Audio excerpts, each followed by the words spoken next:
Oh, here, I've got. Here we got it, right. I'll take one. Two, there we go. Got that one, that one. That's a pretty All one. rolled this way.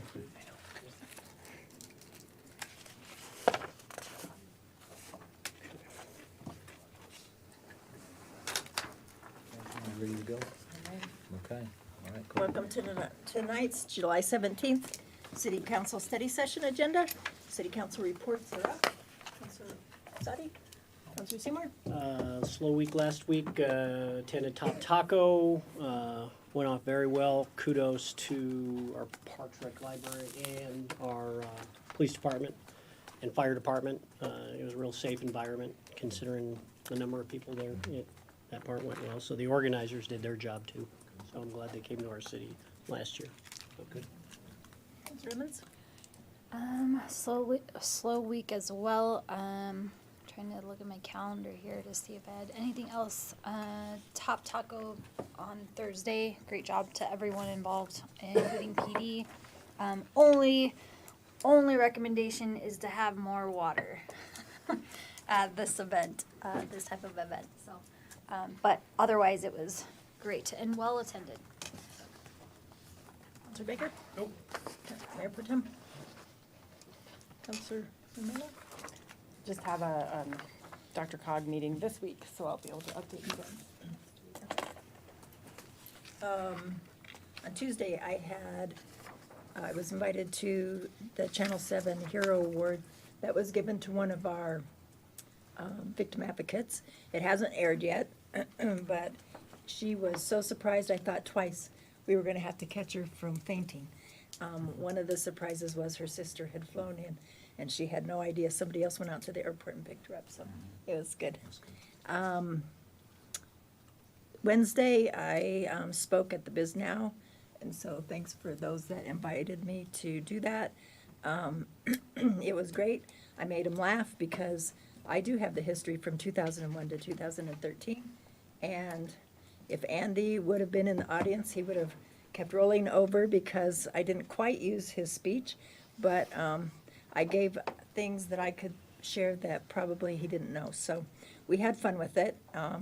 I know I made Jody Andrews a little crazy because of a couple comments I made, but truth is truth, and I'm okay with that. So Fridays, we had the naming of the park across the street, McFall Park, and great turnout. It was great to see just so many great people, so it was a plain great event. Thanks. Yes, ma'am. So, your report. Okay. Good evening, Mayor, Mayor Pro Tem, councilors, folks who are in attendance this evening, and folks that may be watching the broadcast this evening. But some updates, and so we'll roll on through to next slide. So city update, and this is a reminder for the community, and that is, the city council wants to engage the community, wants to have conversations, and so they've scheduled a city council telephone town hall. It's coming up on the 27th from 6:30 to 7:30 p.m. If somebody is not able to live stream a meeting or they're unable to attend an event in person, this is still a way to engage with the city council. If somebody has a landline in Westminster, they'll receive a phone call at the start of the event, and that's how they can then accept to either take the call and listen in, or they can choose to participate. We also have any residents with cell phones who want to join will need to dial in at the start of the event, and the number is listed there on the screen, 855-962-1511. We encourage folks to participate. They can call in and ask questions. Council will be there to provide answers. But folks may just want to listen in, and so we encourage folks to listen to the conversation. But again, that's the 27th, so a week from Thursday evening. Next slide. Some Westy wins. One of our police officers, senior police officer Tom Steele, recently received 2 awards. So first of all, the Colorado Association of School Resource Officers named him the Officer of the Year, and the Westminster Police Academy Alumni Association named him the Officer of the Year. That last one was known as the Jim Hull Award. But, great school resource officer. He serves our 3 Jefferson County middle schools.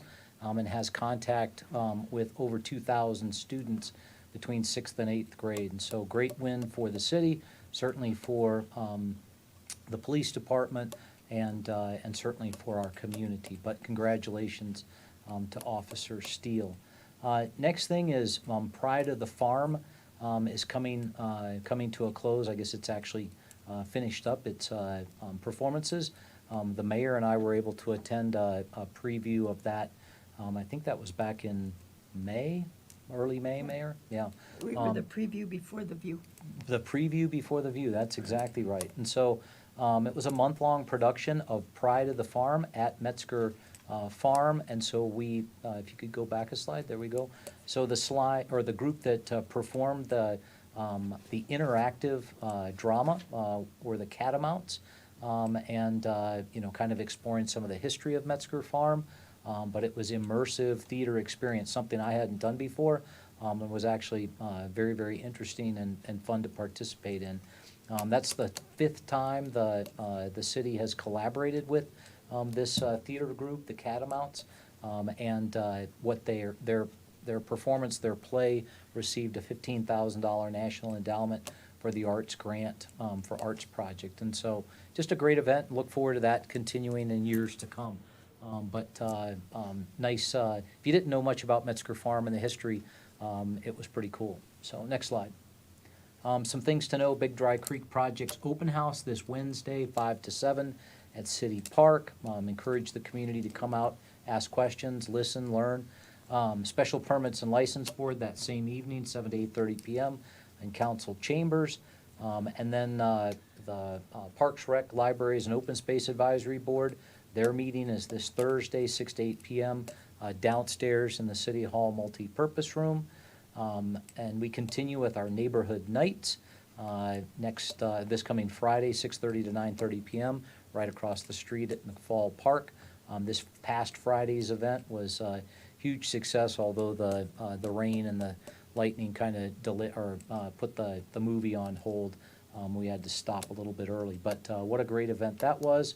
I think I was most impressed with our police department for Cuisine with Cops. They had a video that they taped going out over Twitter and other social media that invited folks that weren't able to go to Taylor Swift concert to come down and party with them at McFall Park, and so maybe dance or do something like that. So it was a fun evening for all in attendance. And then our next city council meeting, Monday the 24th at 6:30 p.m.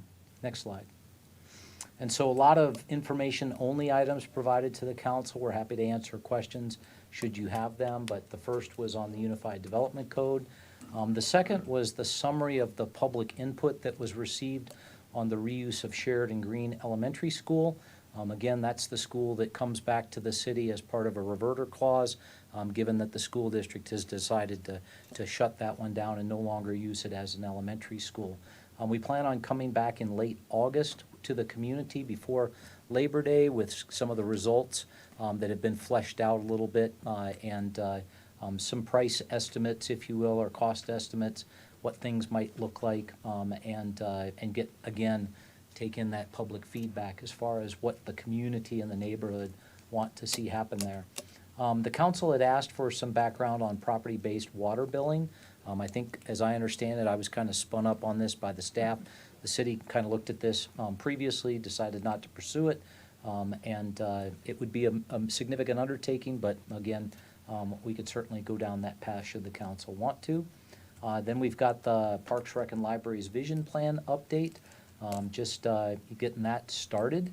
And then lastly, and this is important, the RMMA Community Noise Roundtable had sent out, kind of what are noise-sensitive areas in the surrounding area from the airport, and they've conglomerated and pulled all that back. And my take is, unless the council says they don't like what they saw in there, we're going to send that back and say, that the city agrees these are certainly noise-sensitive areas that we need to be accustomed to, and we can work with Mayor Pro Tem, who's the council's rep on that. Well, the one thing I saw was we're number 2 in complaints. Mm-hmm. Yep, a lot of them there. So So unless there's any questions, we'll move on. Oh, I'm sorry, Counselor Seymour? I just have a comment. I appreciate the work that staff did on the property-based billing and the comparison to other cities, sister cities on that. So I look forward to, in the future, having a greater discussion on that too. I do. All right, thank you. Two questions. For the town hall, will it be aired live on Facebook or a live stream while we're taking calls? It's not currently, no. It's not how the contract was set up, and I don't think we've done that previously, as I understand it. So it's strictly, it's telephone call in and listen. Okay. And then for the property-based water billing, so we have the informational item. I was just wondering what the follow-up was going to be, because I had some requests if we do have a follow-up on Sure. that. The plan right now is on August 5th, when we come back and talk budget, we have 5, segmented conversations that we need to have with the council. One of them is on water rates, and so my thought is that you've now got the information, we need to talk water rates, and, if we're gonna change how we do water rates or bill water rates, that's a year plus as far as a development process, but we would want to know that we'd want to move out in that, and that can be part of that conversation to plan to move forward. But on August 5th, I think is the right time to continue that. Okay, sorry, I missed that. Yep, no worries. All right, thank you. Anyone else? Okay, and so next slide. And so lastly, for the community that's listening in or in attendance, we want to hear from you. The city staff wants to be accessible, responsive, transparent, and accountable. My office number is up there on the screen, 303-658-2006. You can email me directly at mfreitag@cityofwestminster.us. Follow us on Twitter, like us on Facebook, check us out on Instagram, ring our bell at Nextdoor. Bottom line is we want to engage you, we want to answer your questions, we want to listen to your good ideas, we want to address any concerns or complaints that you have, but it's got to start. You've got to contact us. We're available, okay? That's all I have. Any questions? Okay. First presentation? Okay, all right. So I'm going to pitch this over to Deputy City Manager, CFO, and Finance Director. That's always a mouthful there, Larry. But he's going to introduce our guests. But this presentation is part of our, kind of really the start of our budget conversation. And it's a city revenue presentation. And so I'll pitch it to Deputy City Manager Dorr. So Larry, go ahead. Thank you, Manager Freitag. Hello, once again, Larry Dorr, and joined by 2 familiar faces here, Robert McNown and Brian Lewandowski from the University of Colorado. And gentlemen, I'll allow you to reintroduce yourself when you take up your parts of your presentation, but they should be familiar faces to everyone here that has been a part of this work. And if we can go to the next slide, we'll just kind of introduce what our purpose here tonight is for our guests Robert and Brian to present an economic report on the United States, the state of Colorado, and the city of Westminster. And then staff will be presenting, based on those reports, a recommended sales and use tax revenue forecast for the 2024 budget. So tonight really kicks off the first of a few actions and reviews on your part over the next 3 weeks, as was just discussed. So we'll get into the report here in just a moment. I would just say, I think we'll take collective questions or any questions on the presented material at the end of the slideshow. So please accumulate those, and the 3 of us will be happy to address those as we go along. So on the next slide, you'll see really the backbone of why we're here is that our city is substantially funded by sales and use tax revenues. Nearly 66% of our 2023 budget is funded through sales and use tax. And just to give you a little feel for that, that amounts to $122 million. So given the importance and the gravity of what that provides for municipal services to Westminster, it's important for us to utilize the great wisdom, experience of the University of Colorado.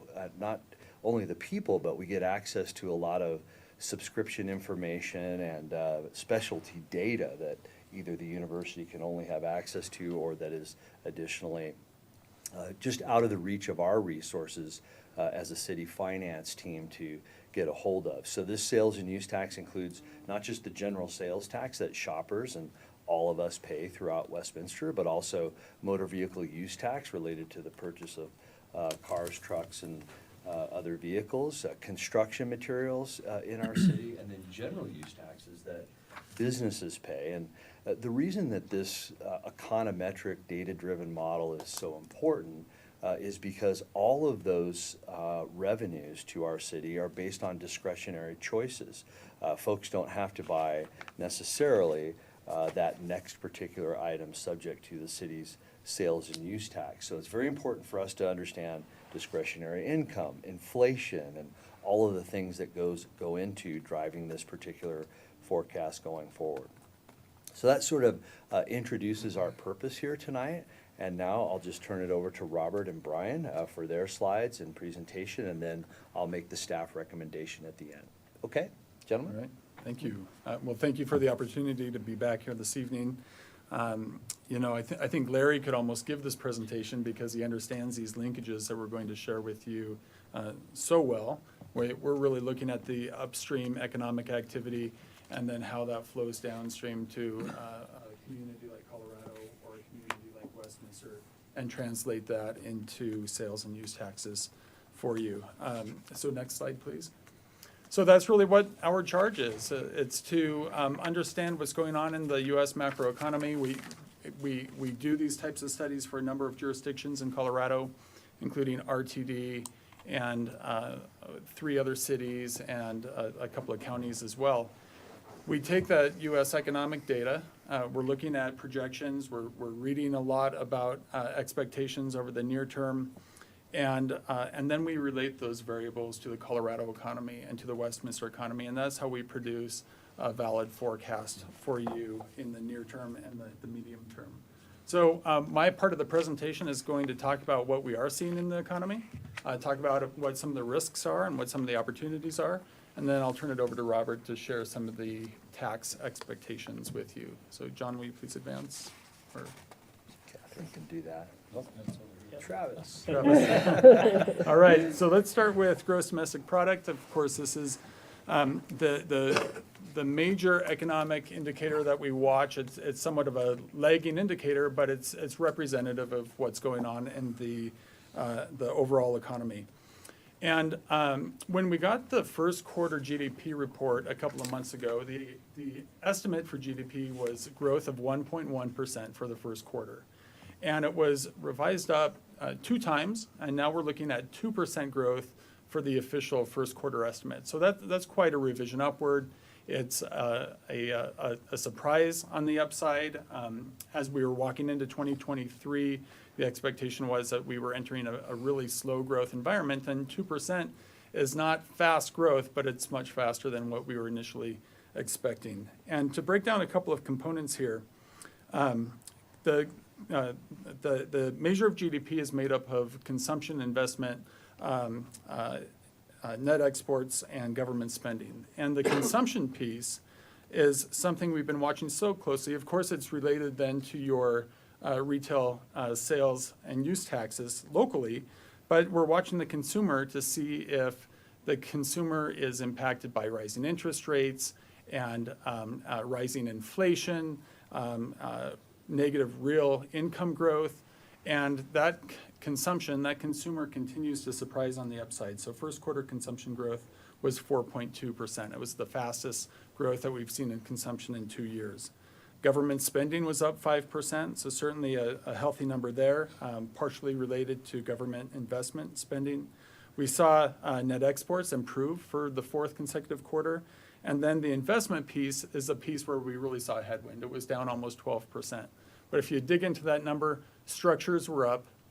Residential fixed investment was down for the 8th consecutive quarter, and inventories were down. So that investment piece was really a mixed bag. What you can see up here is something that we labeled baseline, pessimistic, and optimistic. We put those up there because those parallel the underlying assumptions that we use in your sales and use tax forecast. And so the baseline for GDP you can see is relatively flat on this chart. And that's the expectation really for 2023 and heading into 2024, is that we are in a slower growth environment. We still think that the recession risk has abated a little bit, but it's still looming out there, perhaps in the last quarter of this year, first quarter of 2024, but that risk has come down. There is still an opportunity for some upside growth here that we can be surprised by. And the benefit that you have in the forecast is you can see our projections under these alternative economic scenarios. So next slide, please. National employment, this is one of those indicators that we watch as well, because it's actually a good leading indicator for us when it comes to consumption. And it's a good leading indicator even for local employment data, because it comes out ahead of the state level data. And what we saw, somewhat to our surprise, is 2022 was the best employment year ever in the United States in terms of the total jobs added. And it was the best year in percentage growth terms since 1984. What we saw, though, was we went from adding about 399,000 jobs per month in 2022. It slowed down to about 268,000 jobs year-to-date through June in 2023. And the June number alone was about 209,000, the slowest monthly growth in about 2.5 years. So it's one data point, but it's one of those indicators that we're watching to see if there's some sort of indication here that the labor market is slowing, which could be a leading indicator for some sort of real economic slowdown ahead. Next slide, please. When we take a look at this growth by state, of course, we have to wait a month before we get the state level data. So you're looking at May up here on the screen, and this is showing you the employment recovery from the pandemic recession. You've heard us say that Colorado has had one of the best employment recoveries nationally. We were a leading state coming out of the pandemic. Our leg up has somewhat normalized, and now we're 18th best in the country when it comes to the recovery. So we're still ahead of the average state.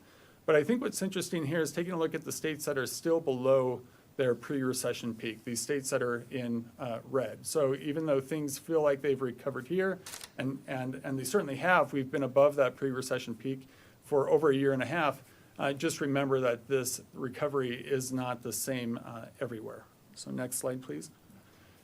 One of the troubling indicators that we've watched so closely for the last 2 years is inflation.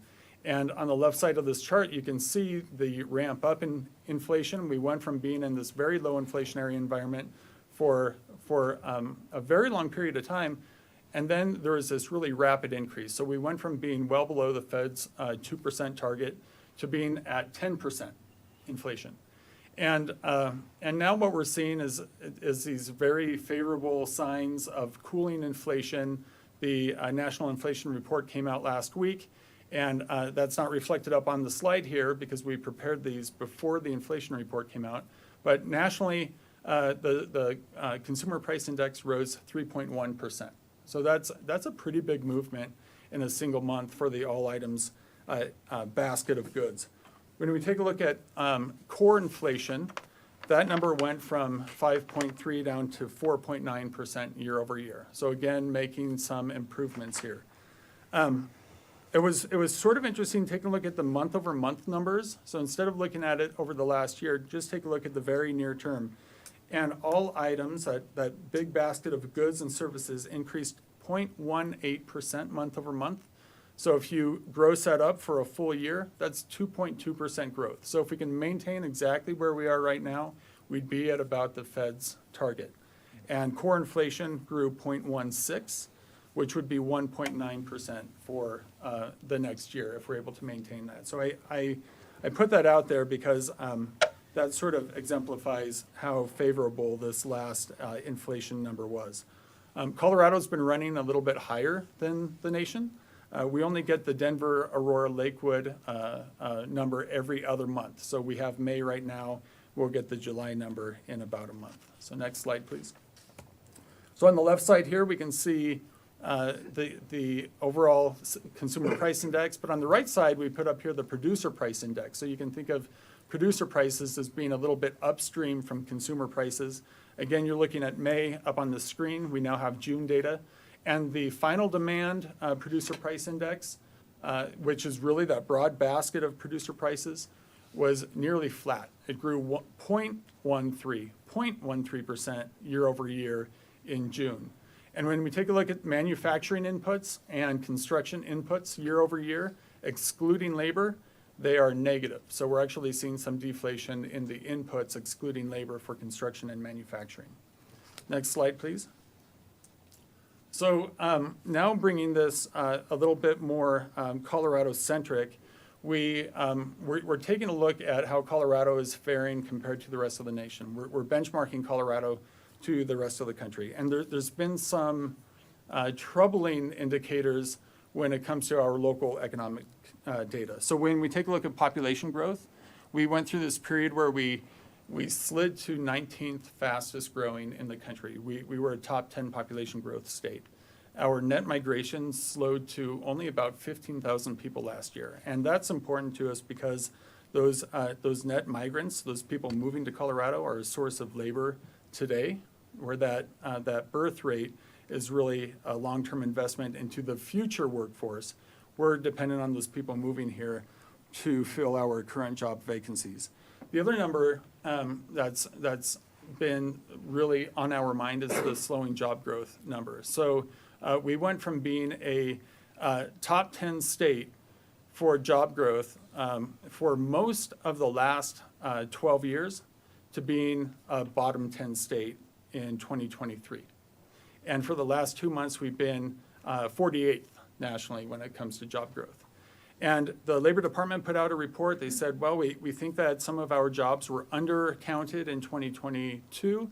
So that's causing these lower estimates in 2023, and that's valid. But with their estimated revisions, that's an extra 17,000 jobs. That would move us up from being 48th to 40th. So when we calculate what it would take to make us a top 25 state or a top 10 state, that's a revision of about 35,000 jobs to 50,000 jobs, and we just don't think that's really going to happen. So it shows that there's a real slowing in job growth here. So what looks like a paradox really isn't a paradox. We have a slow job growth environment. We have the 4th highest labor force participation rate in the country. We have the 16th fastest labor force growth in the country. Colorado is at its highest labor force level ever in state history. And we have the one of the highest job openings rate, job posting rate in the country as well. 2nd highest last month as far as the percentage of job openings posted divided by our total labor force. So that suggests to us that it's not really a loosening of demand or a signal from our Colorado employers that the economy is slowing. Rather, it's a supply of worker problem that we have in the state, so it's a supply shortage. In fact, we have 2.7 job openings for every unemployed person in the state compared to 1.7 nationally. So next slide, please. And so this is exemplifying the expected revision from the Labor Department, 17,000 jobs. You can see how it improves our statewide job estimates, but it doesn't put us on that fast growth trajectory that we were on. Go ahead and fast forward. And when we take a look at how Colorado's job growth in May spreads across the industries, most of our industries continue to grow, but there's a few industries that are actually showing a decline year over year. Construction, our trade industries, the tech information sector, and financial activities.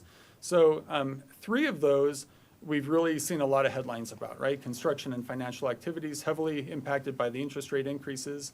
The information sector really at the forefront of the tech slowdown that we've seen nationally. I think the one that's sort of interesting here is looking at trade, transportation, and utilities, and we're seeing a slowdown in retail and wholesale trade in the state, as well as some of our transportation and wholesale, our warehousing sectors. We have built up that sector so much over the last few years when you think about that Amazon effect that perhaps we're reaching that maturation phase when it comes to building out some of that activity. Next slide, please. So we're going to take a look at the retail sector, and then I'll pass it over to Robert. So we have May national retail sales data, and I put this up here because it's a really significant, important driver for the model that we produce for you. And you can really see, as we zoom out, it looks like the leading up to the pandemic, there is this extreme period of stability. If we were to zoom in on any one of those years, you would see how sort of bumpy those years are. But when we juxtapose that with the pandemic, recession, and then the recovery, it makes that history look really smooth. You can quickly see here that we recovered from the pandemic recession and went through this extreme growth phase, but now retail sales nationally have leveled off.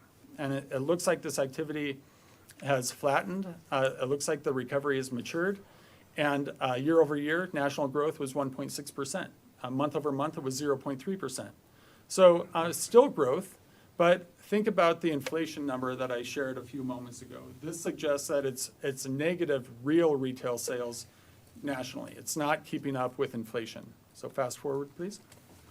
And when we take a look at the components of national retail, this is also very telling for your forecast because we actually do your forecast by component. We don't do total retail sales and use taxes. We forecast by component. And what we see is the goods producing sectors within the economy are the ones that have slowed down, and the services part of our economy that's the component that continues to grow strongly year over year. So fast forward another one, please. And we like to take a look at taxable sales by city and by county in Colorado. Up here I've put the top 30 taxing jurisdictions. This is taking a look at the state's tax base. So it has a common tax base. We don't have to worry about differences in if one community is taxing groceries and the other one is not, or one is taxing software and the other is not. It's what the state is collecting from all of your communities. And what we saw here in the 2023 data, I now have through May, we saw a real step down from 2022. And now if I were to update this through May, you would see that the state's growth is in the 4% range, and Westminster is still in the bottom third of the top 30 taxing jurisdictions. And we watch this closely because it's such a leading indicator. I think that as we take a look at the economy, we've been, I think, surprised by some of the resiliency in the economy, but we're still looking for a slowdown later in the year. We see some of the challenges being consumption and employment growth. We also think on the consumption front, there's been a $1 trillion outflow from the banking sector in the form of deposits. We think that's related to decreased savings and households grappling with high inflation. And we see a pretty low savings rate within our economy, so people are allocating less of their incomes to their savings accounts. And we think this poses a headwind for consumption over the near term. Next slide. And so with that, Robert will translate this to what that means for the city's revenue. Yeah, thanks, Brian. We really appreciate the opportunity to share with you the economic background and now the forecasts that we've developed over the last several months. And we always appreciate working together with the finance office, the staff that provides us with the key data for Westminster, and it's essential to our task, quite obviously.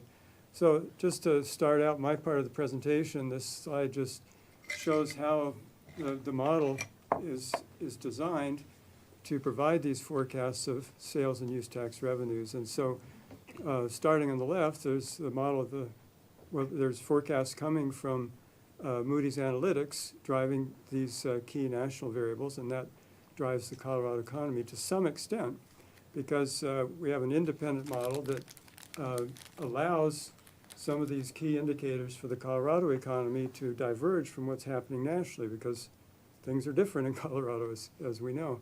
And the same drilling down next to the next level to Westminster. But the Colorado economy model is key to driving these sales and use tax forecasts. And then, as I said, we rely on a number of different sources for our data, including the Finance Office of Westminster, including Moody's Analytics, and so on. Next slide. So I don't want you to get overwhelmed by numbers, so we just sort of highlighted 2023. So that's, I think, what's most important, I assume, to your budgeting process. And starting with the forecast from Moody's for the U.S. economy and their baseline forecast. And I'll just highlight a few things. That retail trade that Brian emphasized, you can see Moody's expects it to grow this year at 3.8%, which is slightly lower than the rate of inflation. So again, in real terms, no real increase in retail trade. Employment is that 1.9% is pretty solid growth. And then if you stretch this out further into the future, you can see that all of these indicators just kind of stabilize and grow at moderate rates. I do want to highlight a couple of components because, as Brian said, we try to forecast components of sales and use tax revenues, not the aggregate. We were limited in what we could do because of a change in the data framework, the processing that was provided to all of us. And, but we were still able to work with food and beverage stores and restaurants. And so you can see that the national level restaurant sales are still growing robustly. Looks like food and beverage stores growth is coming down, but we'll see how that plays out when we look down at the next level. The next slide, please. So, so here, again, focus on 2023, and you can see considerable similarities between the Colorado and U.S. economy according to our forecasts. Consumer Price Index growing at 4.3%, so very similar to the national forecast. Retail trade a little stronger, but compare that to last year when it was growing at 9.4%. But also keep in mind that 9.4% sounds pretty high, but that was pretty much totally wiped out by the increase in prices too. So that you could say that retail trade is, those figures are tracking pretty closely what's happening to inflation in last year and the current year as well. Personal income is remarkably strong, if that holds up. And you can see that strong labor market activity, as Brian mentioned. The next slide. So this is our ultimate goal here, to provide these sales and use tax forecasts. And so you can see that our two components that we're able to pull out separately, the grocery stores and the restaurants, you can see they're showing really strong growth for 2023, almost double digits for both of them. And then moderating, and in fact, groceries coming way down in 2024 in terms of the rate of growth. So it's almost, if you average those 2 years, that's probably a better picture of what's really happening in that sector. And probably the most important column here is total sales taxes in the middle of the chart, and you can see then we're projecting a 4.1% growth in total sales tax revenues. Not bad, not great. Again, it's pretty much matching the rate of inflation.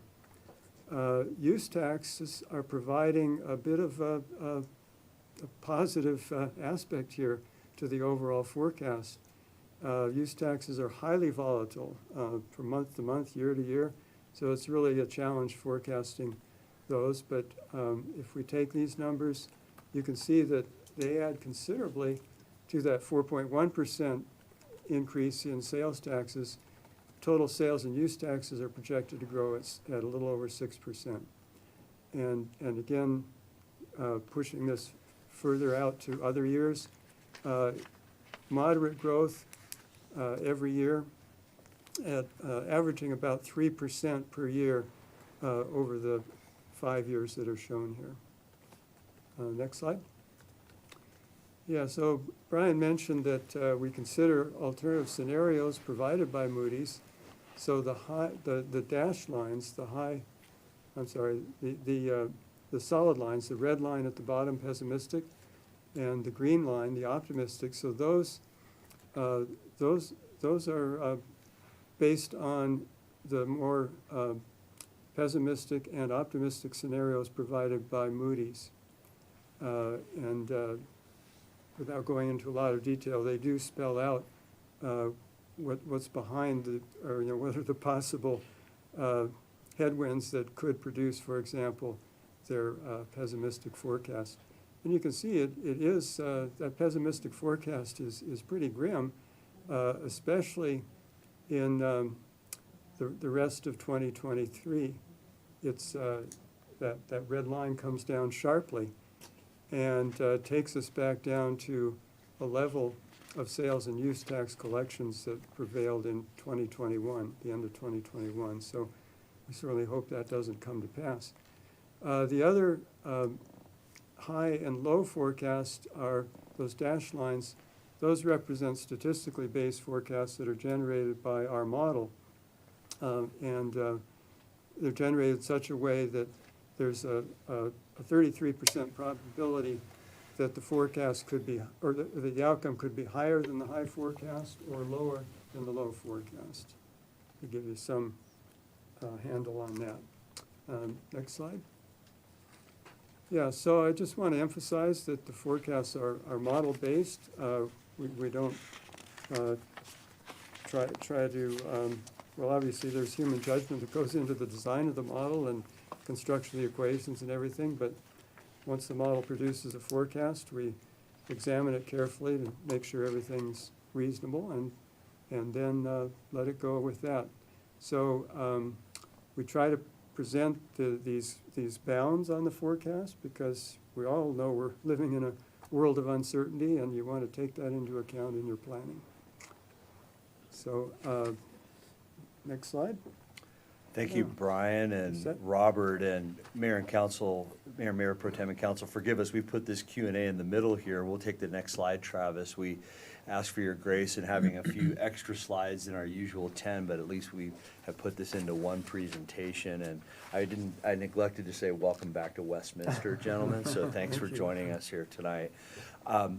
I want to just pivot into the staff portion of the presentation just to provide information and our recommendation based on all of these inputs. And first here you see the sales and use tax collections for our city. And I just want to point out a couple things. First, in 2020, we had 97.9 million. And then in 2022, 116.7 million. And I know that sometimes you have to squint at those a little bit, but that's a substantial increase, over that period of time as a percent, over 19% growth in sales and use tax. We're not going to recommend a 19% growth for 2024. We're going to it's going to be less than that. I'm teasing a little bit. But what you'll see, and I'm echoing what was said by Brian in his presentation, which is slowing growth. That doesn't mean a decrease, but it means less growth than we've experienced in the past. And I'll just invite anybody watching to take a look at www.cityofwestminster.us/financial reports. And each month, our finance staff produces about a 35-page monthly report with all kinds of data on all of the city's financial activities. And we have a lot of industry groupings, shopping center reports, utilities, capital projects, you name it. But the point of this slide also is to show you kind of where we're trending for 2023 estimate and then for our 2024 projected budget. We've taken the pessimistic recommendation baseline, which Robert just covered, and then added on potentially the optimistic on top, and I'll show you what those numbers mean here in a minute. And that's the point at which the chief financial officer and the city manager can get some feedback from the council so that that revenue can then drive the recommended budget, which will be presenting some choices and direction on August 5th. So with that, Travis, if we could have the next slide, I'd like to just report a little bit of background. Now, I won't repeat what was said. Robert described a little bit of the probability of outcomes and the fact that they're doing sensitivity analysis, but this really goes to a little bit of the report card here. You heard Manager Freitag talk about accountability and, sort of how things have gone, and let's just visit a little bit about the 2022 performance.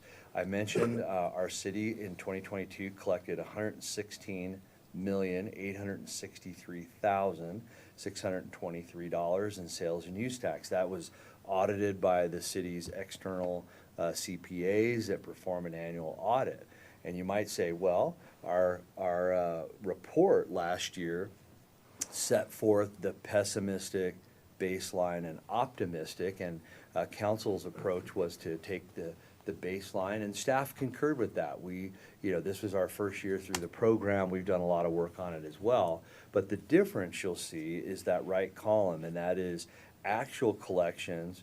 The pessimistic forecast was 2.8% under the actual collections, baseline 1.1, and then optimistic, the forecast was 0.9%. What that means, translated in the inverse, our friends from Boulder, I didn't think I'd say, were very conservative in their forecast for our city's sales tax revenue, and use tax. So as we got into looking at what would be our recommendation to the council and to the manager for 2023 revised and for 24, we are recommending the optimistic forecast because we feel like we need to raise the aim a little bit, and until we exceed that, then we might pull back a little from it. So with that, Travis, if you go to the next slide, this is really the last one in the presentation, and then we'll be ready for any questions. So let me describe what's here. The financial report is present for May 2023. It's online. We'll be finishing up the June one this week, closing the books and getting that done. We had a holiday, of course, that changed that to due date a little bit. But for 2023 and 2024, you see the amounts set forth in the pessimistic, baseline, and optimistic. Now, we didn't produce the high forecast. We felt that was probably reaching a bit. But again, the staff is recommending the optimistic forecast, and you might wonder, how are we doing so far this year? And that is, thus far, we have collected 7.8% growth, and we will exceed comfortably, the 2023. So hence the optimistic. In fact, the optimistic would be a 7% growth versus 2022. We are year-to-date 7.8, so that supported our recommendation for the optimistic because we're already exceeding that through May. And then under the theme of slowing growth, even though our city has experienced growth of, as I just set forth, 10, 8, 7, and nearly 8% growth the last 4 years, we would recommend for 2024 4% growth, which is this optimistic, the growth between 125,068, 343 and 130,199,051.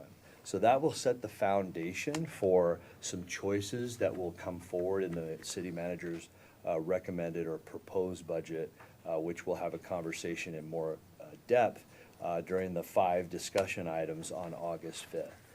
So with that, I'll just close the next slide just with a couple of updates about all of the things ahead related to the city's budget process. This was sort of the revenue and sales and use tax. We'll be coming back talking about your focused objective 5.3, which is long-term capital planning, the council budget retreat. We have a commitment to council and the community to deliver a proposed budget by the end of August. We have public hearings and other reviews in September, and then the adoption process in the October period as required by our city charter to be done before the end of October. So with that, thank you for the opportunity to have a few extra slides, but we wanted to utilize all of the expertise and insights from the University of Colorado. And so, Mayor, we turn it back over to you for questions and feedback. Thank you.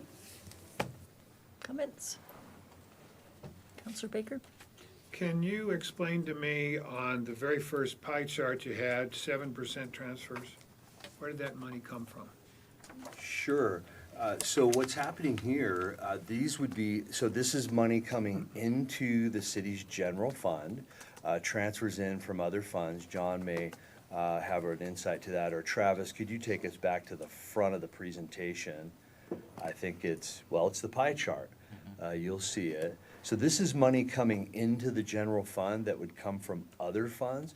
I think the biggest transfer we just described not that long ago was from our utilities for overhead operational type things. That's money coming into the general fund from utilities to provide for information technology, HR, financial reporting, and other things. John, did you have any other comments about other transfers in, or should we could look up a few details and add to that if it's interesting? Yes, I would like to know how much is coming from our water and sewer enterprise.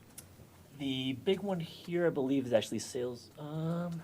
For 2023 revenue, John? No, because I think it's the carryover from sales and use tax, Okay. the money left over.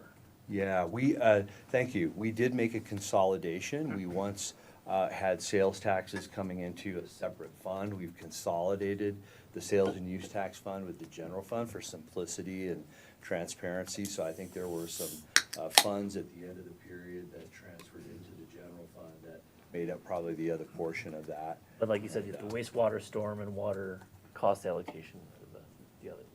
Yeah, I think we just reported on that. So it seems like it's the two sources. Okay. My next question is to our guests. When you were showing job growth, and there was pretty significant job growth, how did that translate into take-home pay growth? Was there hardly any take-home pay for the employees? That's a good question. So we did see well, I should be careful with my words. We saw growth in wages. We saw growth in pay. When we examined the growth rates, oftentimes the wage growth was negative when adjusted for inflation. So it was positive in nominal terms, negative when adjusted for inflation when we just take a look at aggregate wage growth nationally. Okay. And do you have any idea how that translates to us in Westminster? Well, really Denver Metro, because city boundaries in Denver Metro don't mean a whole lot. Yeah. So we do take a look at this for the Denver metro region. That series is monthly, so we can take a look at that even for May. And it tells the same story, where most months real wage growth was negative. We can take a look at it for the county level as well, but it lags. So we can see it through the end of 2022. And we have a metric where we've combined Adams and Jefferson counties. So I'll provide that to the staff so they can share it with you. Okay, thank you. The next question I have is with industrial inflation maybe perhaps even going negative, we're going to be involved in some building projects. Is that good news for us or bad?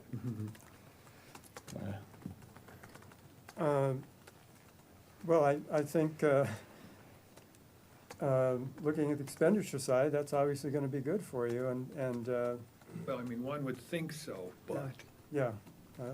I suppose the contracts are already negotiated to some extent, so it may play out in your favor, further into the future, but, that's kind of getting beyond, shall I say, my model's expertise. I think one caveat with those numbers, though, is that that's excluding labor.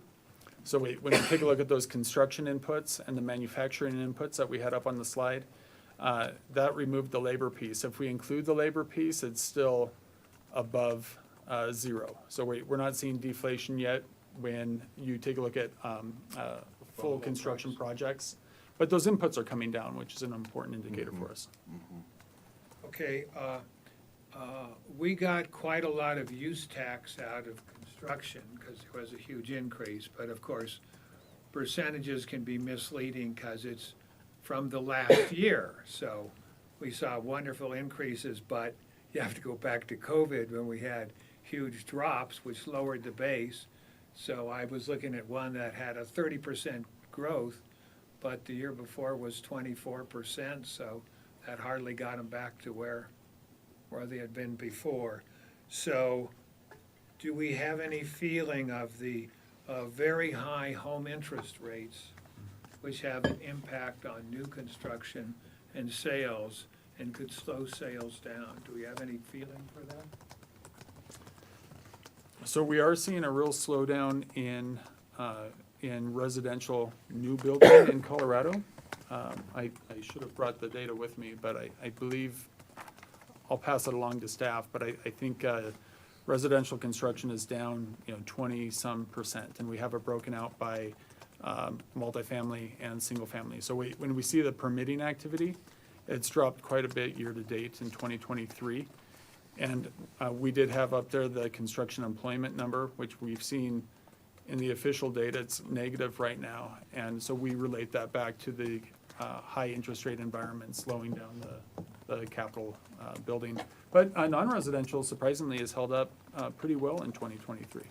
Well, I think most of our forecasted building in our city, except for the city's building projects, are, residential. So that, and then I'm sure you've seen all the people worrying about, a recession. Do we, how great a fact do you feel, not a fact, how great a threat do you feel that is for us? Because that would have a direct impact on our sales and use tax and construction and everything, the whole shoot match. So the narrative that we've shared for the last year or so is that we're expecting a real slowdown in economic activity and towing the line between a recession or really slow growth. And it's somewhat academic to debate the difference between a recession or really slow growth, but it's still a difficult slowdown either way. I think there's very few people who are expecting a deep, prolonged recession ahead of us. I think the consensus is this slower growth may be dipping into a mild recession. One of the key indicators that I'm watching that I think is important is employment growth. So consumption is such a major part of the economy. It's been it's been the tailwind. It's been the wind in the sails for the last couple of years coming out of the pandemic. And when we take a look at high inflation, high interest rates, negative real wage growth, decreased savings, low savings rates, it's a little confounding to think how we can continue to have all of this growth in consumption. So I'm thinking that a lot of it has rested on the resiliency of the labor market, how we had the best growth year in 2022 and continued growth in 2023. When we add 250,000 jobs a month, that's billions and billions of household spending that's added to the economy. So I think one of those key indicators, if we see a real slowdown in job growth, that could be sort of a leading indicator of a light recession in the near future. And do you think that's going to go for the rest of '23 and all of '24? So when we read the forecasts from various forecasting agencies, it's been interesting over the last year. The timing of this keeps shifting out a little bit, right? So it was the first half of 2023, then the second half, and now there's growing consensus that it's early 2024. Thank you. Well, those are my questions, Mayor. Councilor Miller? I'm glad you looked at last year's and how we did in comparison to the forecast. That was really helpful. That was going to be one of my first questions, but you got it already. So I guess I'm just trying to better understand the relationship between the consumption that we anticipate happening in the city versus what's happening in the state. We're not growing as rapidly in terms of households.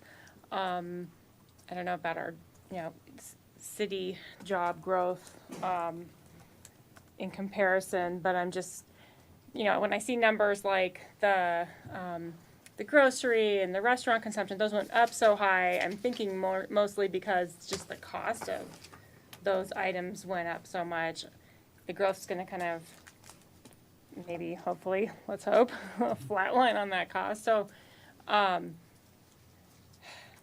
it's like we're gonna have a lot of expenditures, but not too much growth in consumption for Westminster. Is that a safe assumption? Is that why we're kind of cutting our growth in half? Well, let me address specifically the grocery stores. Because the forecasted revenue gain in 2023 is 15.6%. That's incredible. And so I went back to look at that number, and where did that come from? Particularly at the national level, grocery store sales are only expected to grow at 3.5%, something like that. Well, it turns out, in the month of January, and maybe somebody around here can explain what happened, there was 111% growth year over year in that 1 month in January of 2023. And that's actual data, that's not the forecast. So that then sets this higher base that enables a 15% growth in grocery store sales to occur. Now what happened, I don't really know, but of course the January figure is probably recording sales that took place in December, and maybe there was some new store that opened up. We're just not privy to all that detailed information. So I think if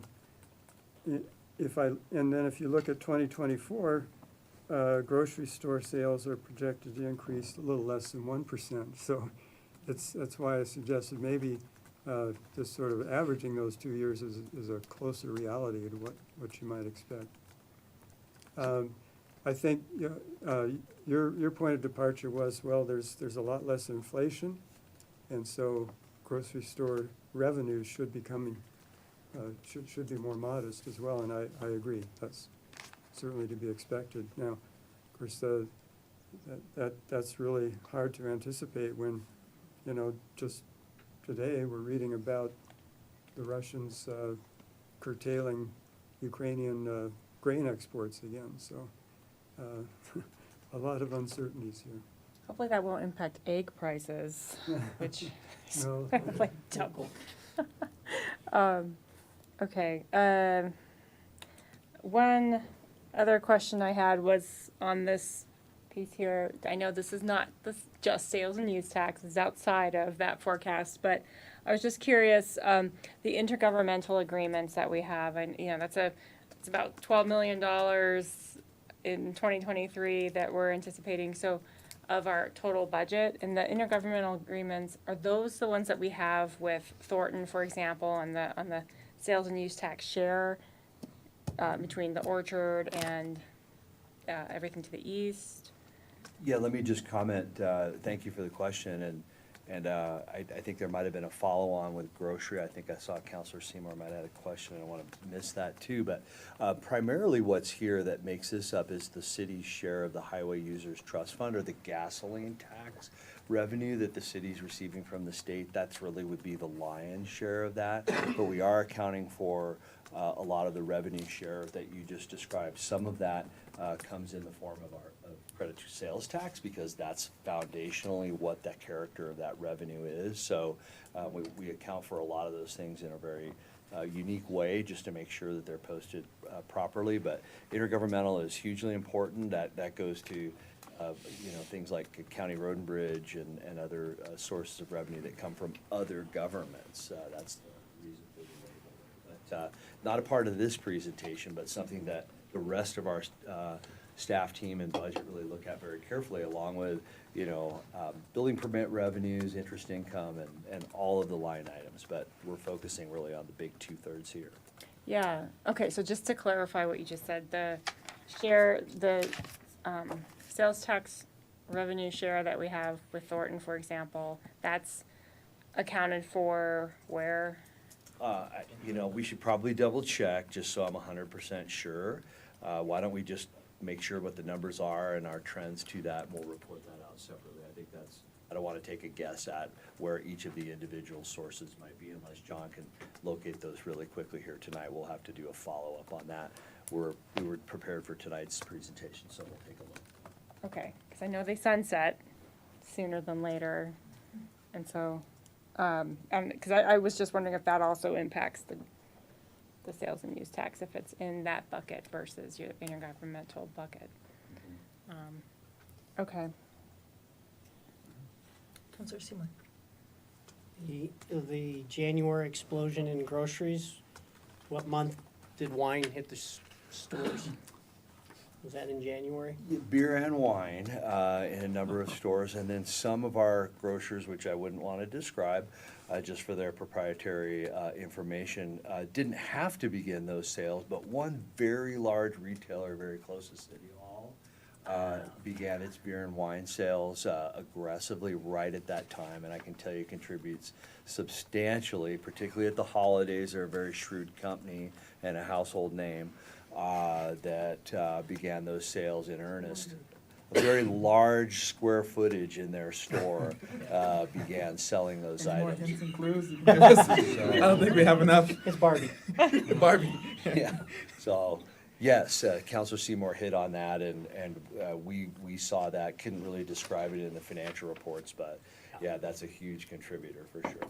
Well, that certainly clarifies things for me. Yeah, we share the segments, of course, with CU, automotive, convenience stores, club stores, and others, so they have a feel for that, but only the staff can kind of get down to that super micro level. Yeah.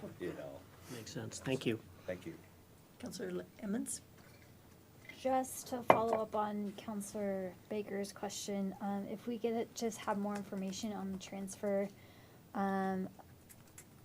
transfers, that would be helpful, just because all of the pie chart is fluxed within a percent, right? However, the transfers nearly doubled from last year, and I'd like to just understand why. Sure.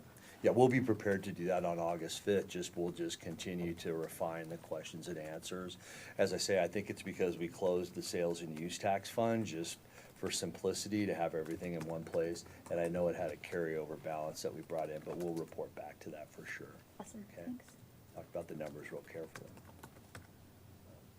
Anyone else? Well, Mayor, So you need a decision. I just wanted to check in. As I said, staff is recommending the optimistic forecast based on our experience with the economic forecast. So we'd like to check in on that, and then I think we'll be able to wrap up. Thoughts? If we look at the trend lines on there, and we take that optimistic, and we were within 0.01 of that, or 0.9% of that anyway, and the differential between the two is $3.3 million. So that's not gonna skew a budget. I'm okay with taking the optimistic on that. We also continue to monitor, and our responsibility is to inform the council anytime there's some unforeseen expense or if revenues aren't tracking to where they need to be. Of course, we provide the monthly financial report, but we're right in to tell you where you are. Optimistic.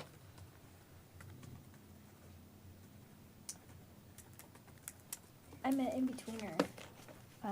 The baseline seems to continue to be appropriate for where we're at. So I'd like to continue seeing it at baseline. Are we doing 23 or 24? Really both. Yeah, we've updated the projections for the balance of this year, and then, of course, 2024 as well. So, yeah, for each of them. Mhm. I would go with baseline or really pessimistic. because I think the whole impact of, a recession could be profound on us. So I'm between baseline and of the pessimistic. Mayor Pro Tem?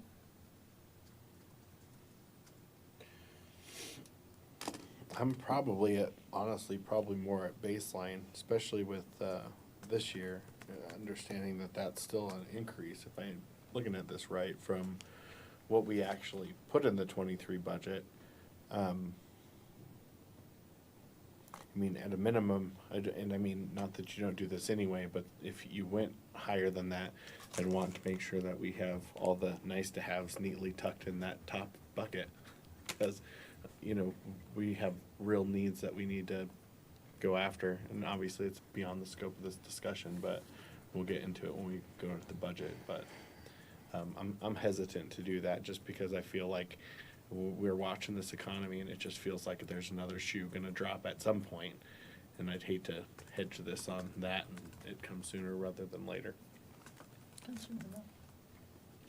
I'm also a little more on the pessimistic side, only, but no, I would go more towards the baseline. I do recognize that we were rather, on target, last year.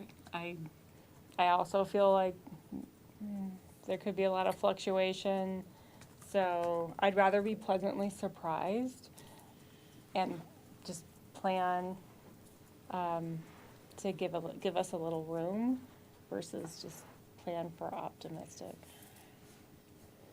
And maybe have to cut something. That's just how I think.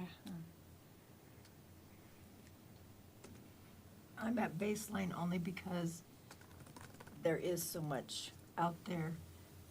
I know we don't have a crystal ball, but I'd rather be a little conservative instead of going full blast, just because I know it means anything from a road project, possibly a job. We have so many needs.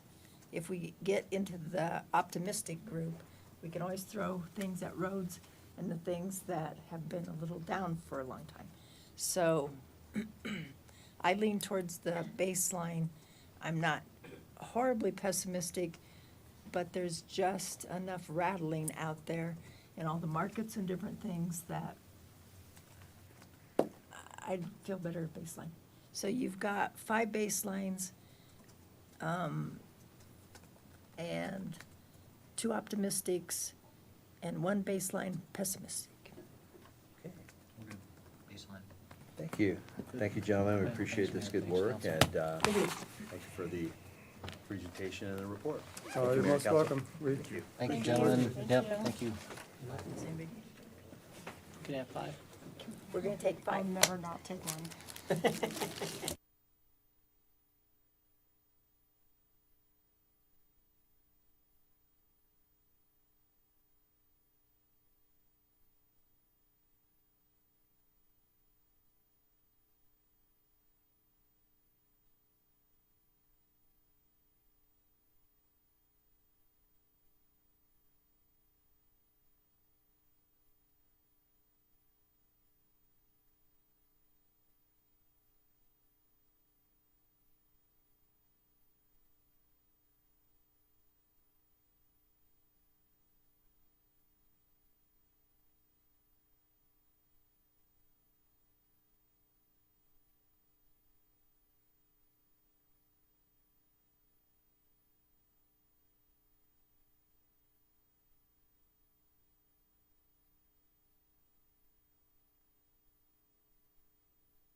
We are back.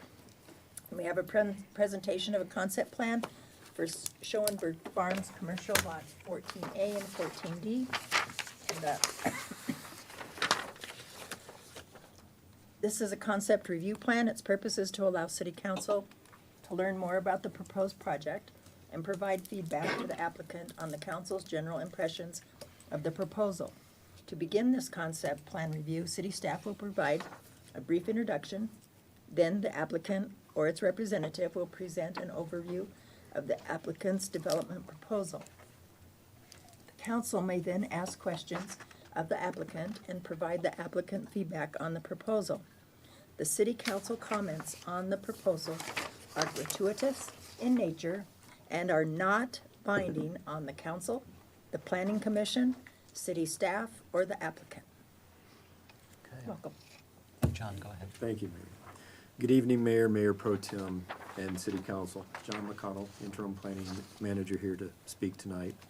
Tonight's concept plan review is for Lot 14D of the Schoenberg Farms Commercial Subdivision. For clarification, the subject of this concept plan review does not include the existing dairy barn, silos, milk house, or other historic structures located on Lot 14A or Lot 5.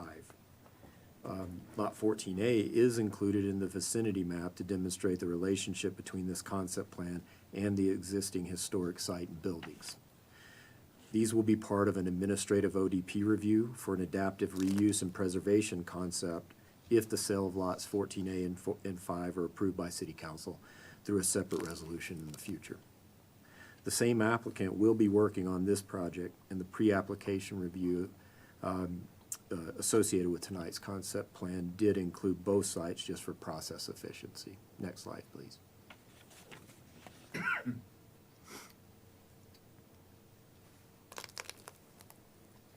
The project's located within the Schoenberg commercial development, generally near the southwest corner of 73rd Avenue and Sheridan Boulevard. The concept review is required by code for Lot 14D because it requires a future public hearing and quasi-judicial approval with the City Council. Next slide, please. Lot 14D is zoned PUD or Plan Unit Development, as well as the surrounding properties. The property is located within the Schoenberg Farms Commercial PDP, which allows mixed use. Both lots are designated commercial mixed use in the comprehensive plan, as well as adjacent properties to the east and south and southwest. The property directly west has a comp plan designation of suburban multifamily. Next slide, please. The proposed development includes the construction of a 3-story mixed-use building on Lot 14D, directly south of the remaining historic Schoenberg Farms buildings on Lot 14A. The building will be approximately 10,394 square feet with commercial and office uses on the ground floor and 2 levels of residential apartments totaling 12 units. Next slide, please. The applicant provided the site plan that is shown on this slide with their pre-application submittal. On Lot 14D, you can see the proposed mixed-use building, parking lot, amenity spaces, and connection to the adjacent lot to the north. Next slide, please. This is the building elevation of the proposed 3-story mixed-use building provided with the pre-application package. Next slide, please. Notice was provided for the concept plan review tonight.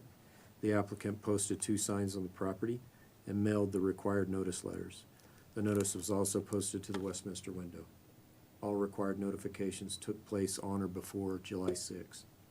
For the applicant to pursue development of this property, they would need to process an official development plan amendment. This concludes the staff's presentation. Senior Planner Stephanie Ashman is here. She managed the pre-application review for this project, and she'll be available if the council has any questions of staff.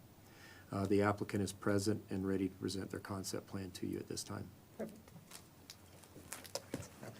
Thank you, John. Thanks, John. We have 3 seats for you. Okay, great. Good evening, everybody. Good evening. Hello.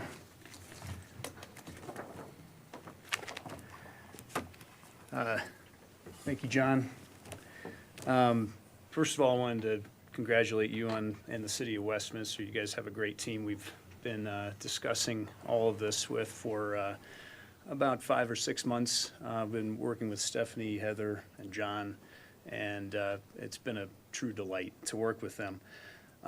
We wanted to thank you for this opportunity to introduce this project and our plans on Lot 14D, as well as introducing our team to you. We look forward to your input and suggestions.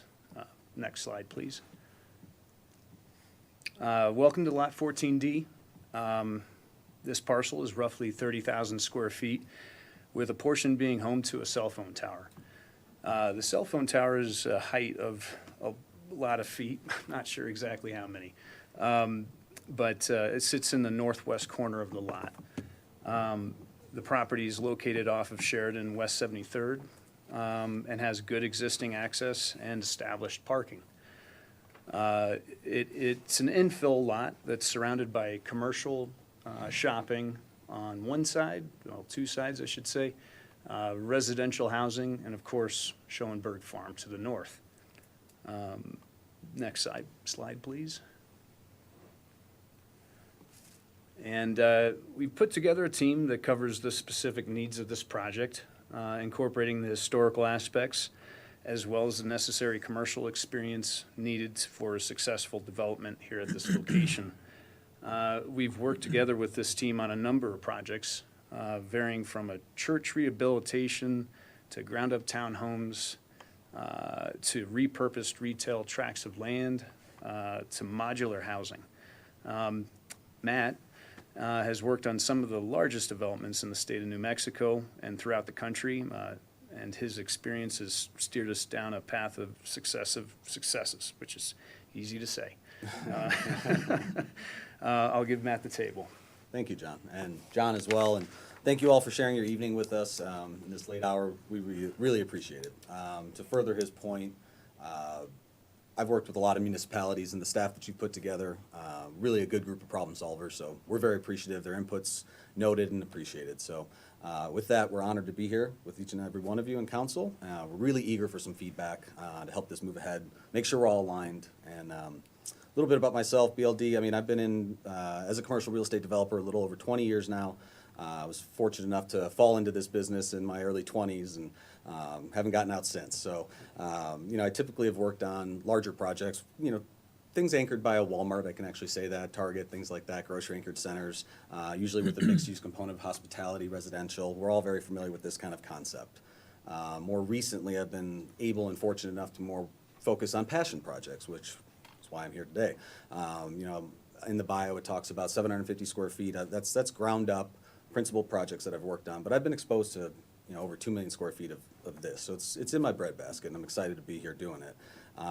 Putting pieces together and working it all out, it's really it reminds me of like childhood Lincoln Logs. It's just it's a passion of mine, and hopefully that shows here as we're talking today. This is something that I love to do, and we brought together a team that I think is equally excited on this. It lets us, with this kind of passion, put 110% into what we're doing as a team, as a project focus. So with that, we'll talk a little bit more from our team and hear from Chad here. Thanks for allowing me to be here. Thank you guys for your time, and again, echoing the sentiments of just the team that you guys have behind the desk here and everybody that we've been able to work with. It's been fantastic. I own Arco Construction. I've been doing commercial construction for 18 years and in the construction industry as a whole for 25, doing everything from large-scale churches and assembly buildings and commercial stuff with national brands such as 7-Eleven and Johnny Rockets. And so again, also happy to be able to do something that is kind of something that I can get behind and be real passionate about to be involved in here. So I'm happy to be partnering with these guys here and hope that we can find a way to move forward with you guys as well. And Eric. Yeah, Eric Bertzloff, principal owner of Raptor Civil Engineering. We're local to Westminster, actually right up the street here, so very familiar with the process. We've been able to work with these guys and are excited to put together the plans on this one.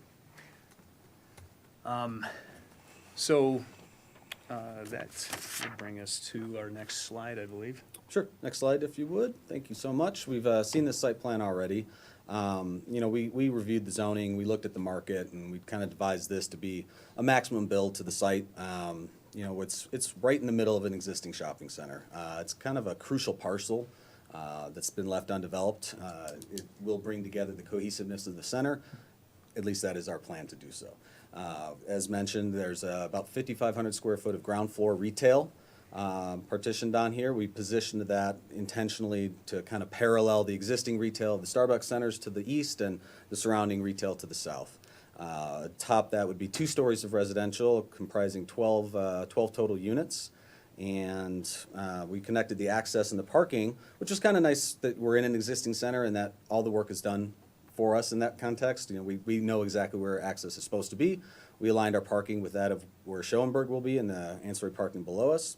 But Schoenberg, as we speak of that, is probably the most crucial.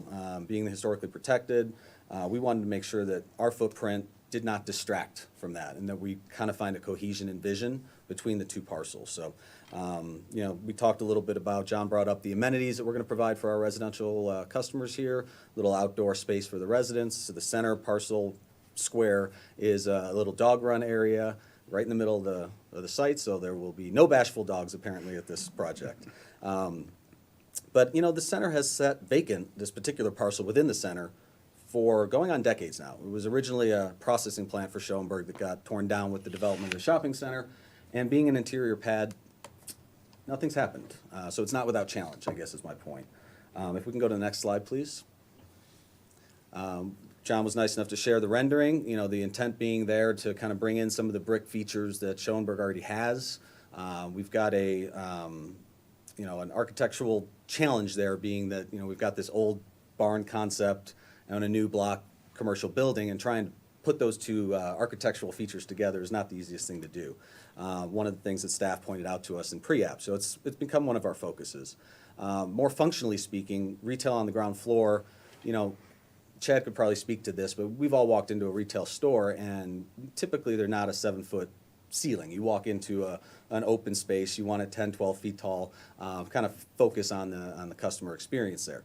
So if we are going to do that appropriately, that does not leave us a whole lot of room to accomplish the residential above, which is what unfortunately we need to do to make this fiscally reasonable.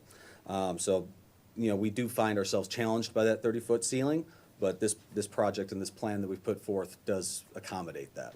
Another thing out of pre-app was trying to architecturally find a pitch to this roof. We'd love to be able to do that. Under the current circumstance, we don't see a way to, so another challenge of the site.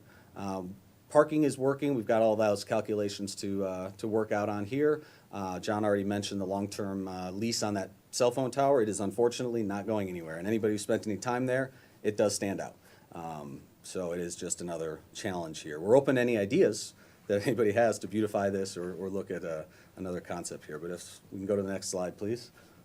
As we're talking about ideas, we have 2 for you really today. We talked about our concept here, working with a traditional interpretation of construction and zoning for the parcel.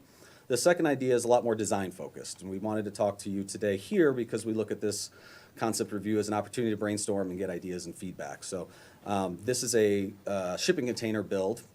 Reclaimed shipping containers are being used in retail to create these little micro hubs of retail all across the country and the world, and it's been having a lot of success. We came to this idea as we started facing some of these challenges, so we don't really have a plan to share, but we wanted to get your feedback on this concept as well. These types of things are modular in nature, which is really nice. They're containers that are built to stack.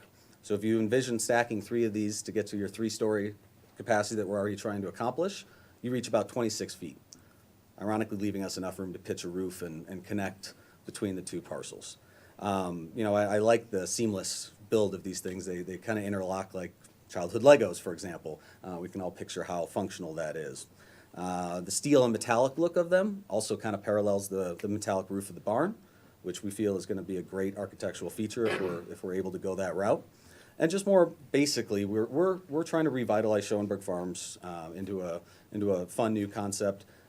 This revitalization, is kind of what you can parlay into shipping containers as well, finding a new use for an older resource.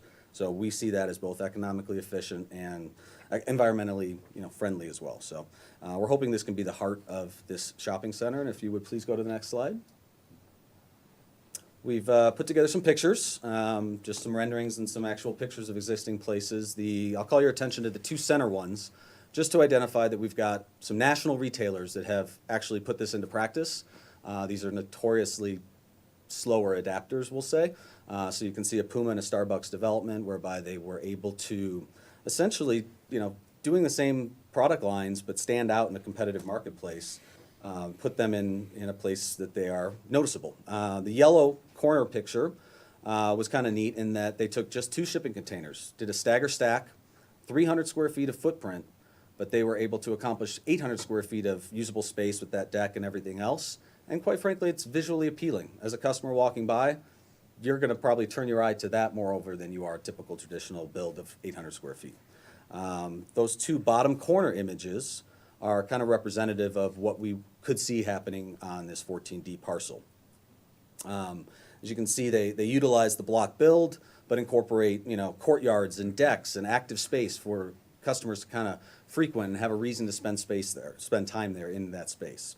So this is a proven concept. Again, we've seen it all over the world, Asia, Europe, all throughout the U.S. These micro retail hubs are in Vegas, all over Texas, New York, Kansas, and New Mexico. So the concept works. I also really enjoyed the creative signage that they were able to accomplish by stacking some of those vertically. As you are aware, 14D, and part of its challenge is it doesn't have any visibility from the street. Quite frankly, that's a challenge for retailers to get their name out there. Something like this could accomplish a solve for that. Being sturdy, built to last, and stackable, these modular containers are fully customizable. So, we don't know what's going to happen 20 years in the future, right? So we can build a building that today works, 20 years from now it might need to be repurposed. These types of micro hubs we find are a good replacement for the traditional mall, whereby families and people can congregate and spend time there. The smaller boutique retailers have an opportunity to showcase their wares in a place that's active. But most importantly, those small retailers are innovators. These are folks that, are out there starting new businesses. Our market research mirrors your own in that, Westminster is amply retailed already. I don't know what that means and if all of that is being functionally used, but we're trying to serve a need at the end of the day. And these critical small entrepreneurs are crucial to a local economy. They bring innovation and energy. So what these little centers are able to do is offer them a low cost of entry, less risk.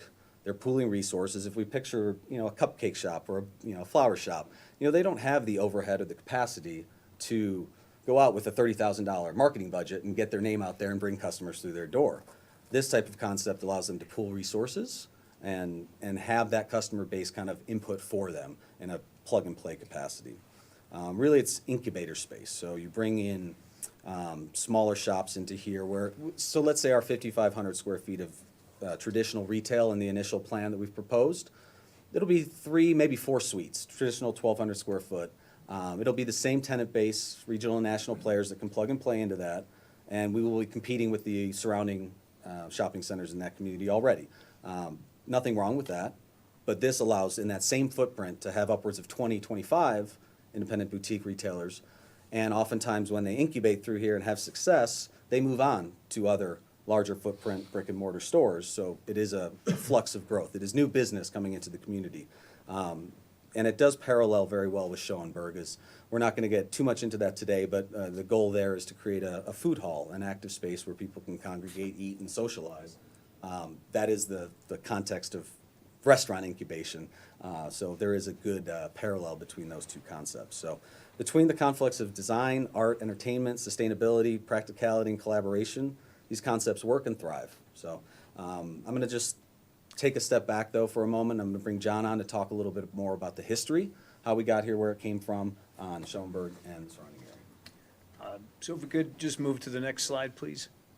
We've made MJ Development as committed to a collaboration with the City of Westminster, the Colorado Historic Foundation via Cindy Naskey, and the Jewish community with the help of Rabbi Brackman, thank you very much, in order to see a shared vision come to fruition. Our objective is to create a regional destination for food, shopping, and entertainment, while also reflecting the historical significance of Schoenberg. We are planning to take on the custodial role and be responsible for the financial management and care of the historical properties, as well as reflect the significance of the farm within the Jewish community.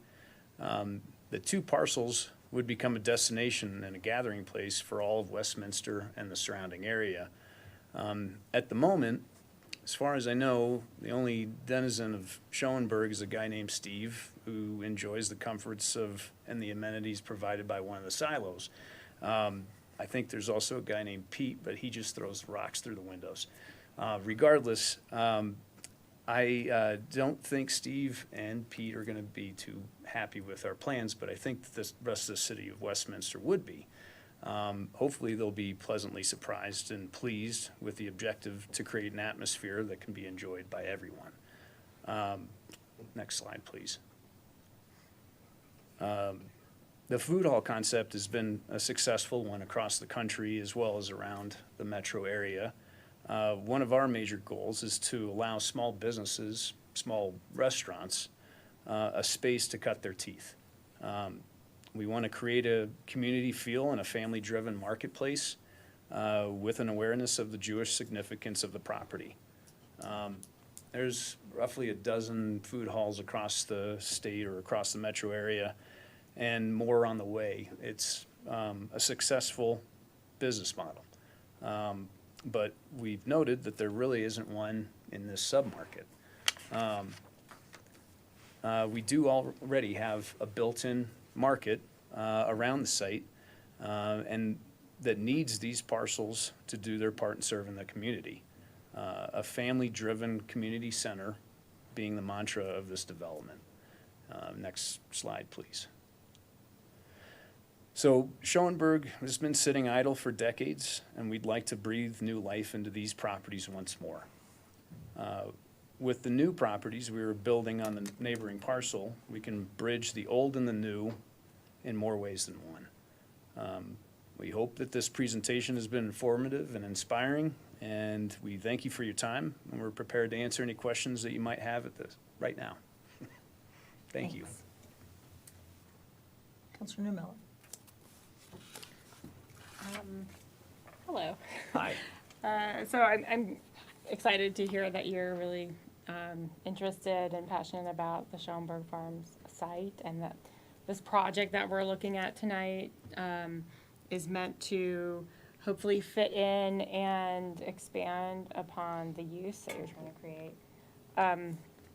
So I guess just some of my questions are around just better understanding your thoughts about this container design. And then I also have some comments just about how the development would actually interface with the Schoenberg site.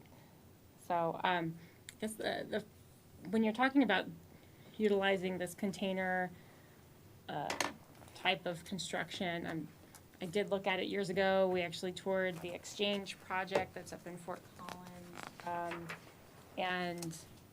It's not any cheaper to produce these containers. Nope. In fact, it's a little bit more, but, so I'm curious, are you looking at, just to clarify, doing residential as well as retail, or is this really more, if you go the container route, going more retail focused with just 5,500-ish square feet?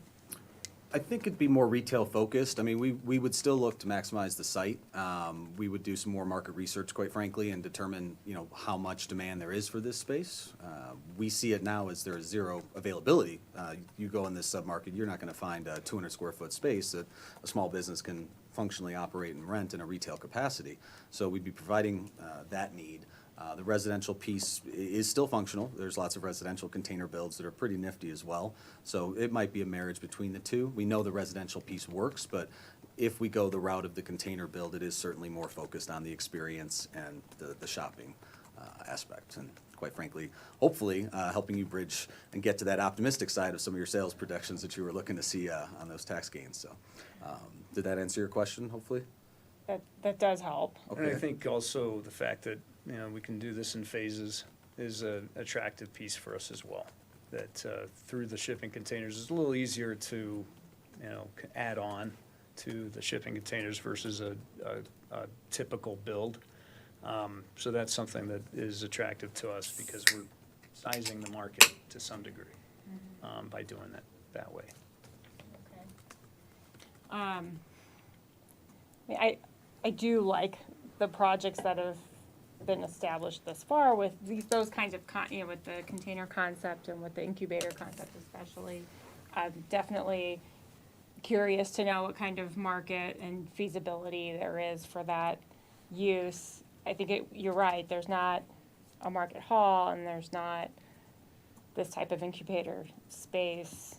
So that, but I'm still kind of, the market is still a question. If you, regardless of what you're doing with respect to, going vertical and adding residential or not, you're still gonna have retail and activity at the ground floor. And can we go to the site plan real quick? Can you flip to that slide? It was, I don't remember where it is. Yep, That one. Perfect. So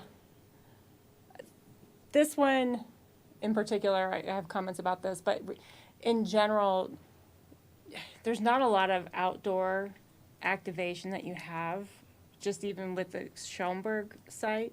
So there's not that opportunity to show people, oh, look, everybody's hanging out outside. It's a great way to attract people in. So the more that you can have people like hanging out windows and doors and on the sides of the property to show that it's an active, bustling place, that would help the site. But it's very internally focused. It's very small footprint. And this site plan is really not expanding that opportunity. You're not you're instead putting a stinky dog park right next to your one little outdoor space. So I'd want you to think about how do you expand with this site the outdoor activation and the visibility. And, if there is residential, you can putting their little open space in the island on the parking lot is a little bit And sad, our so apologies, that's hopefully- that's outdated. Those actually flip-flopped. The dog amenity park is right in the middle, and the amenity space for people is on the north end. But to your point, it is still, I would take anything out of the middle of the parking lot. okay. The parking lot is very inefficient. You have a lot more impervious surface than you actually need. You can make it a lot more efficient by putting all of your open space along that north end. And, put the dog park next to the cell tower. Really find a way to put the active spaces together so they can build off of one another. And that way you don't have, kids or dogs running in a parking lot to get to their little location. And just also for any of I'll just emphasize again, whether it's this site plan or the container piece, it's pretty tight in terms of where the building is located against the parking. And so you don't have a lot of outdoor space, even for patio seating, just to, for these businesses that would be on the ground floor of this building. So to be thinking about how do you do that better in the next round. And if you do go with the brick 3-story residential design, one, if you're going for, you're going for a pretty simple form, so the materials therefore become really important, and as it's clear you're trying to relate back to the historic structures too, so brick is really important to use that as a primary material. One question I would have is, we already have a 4-story building just to the west of this, so if there is some flexibility that we could have as a city with respect to that 30-foot height limit, I think that's a negative impact to what you were talking about, the retail space. And ideally, you want like 12 to 14 feet minimum for that retail floor to floor, just to make it marketable. And we don't want to kind of shoot you guys in the foot with not allowing for just marketable retail space, because I know these containers are only 8 feet, but they're special, and you can do different things with them. So that would be something that I would just ask that we discuss further, is that height limitation. Because I don't think that should be what kind of rules the day here. We should be looking more for this, the materiality, the design, and the connections versus kind of an arbitrary height number. Okay, that was all. Thank you. Thank you. Mayor Pro Tem? This question is for staff. How tall is the senior building that's to the west of the site? Hi, Stephanie Ashman, Senior Planner. I don't have that information for you, Okay. but I can.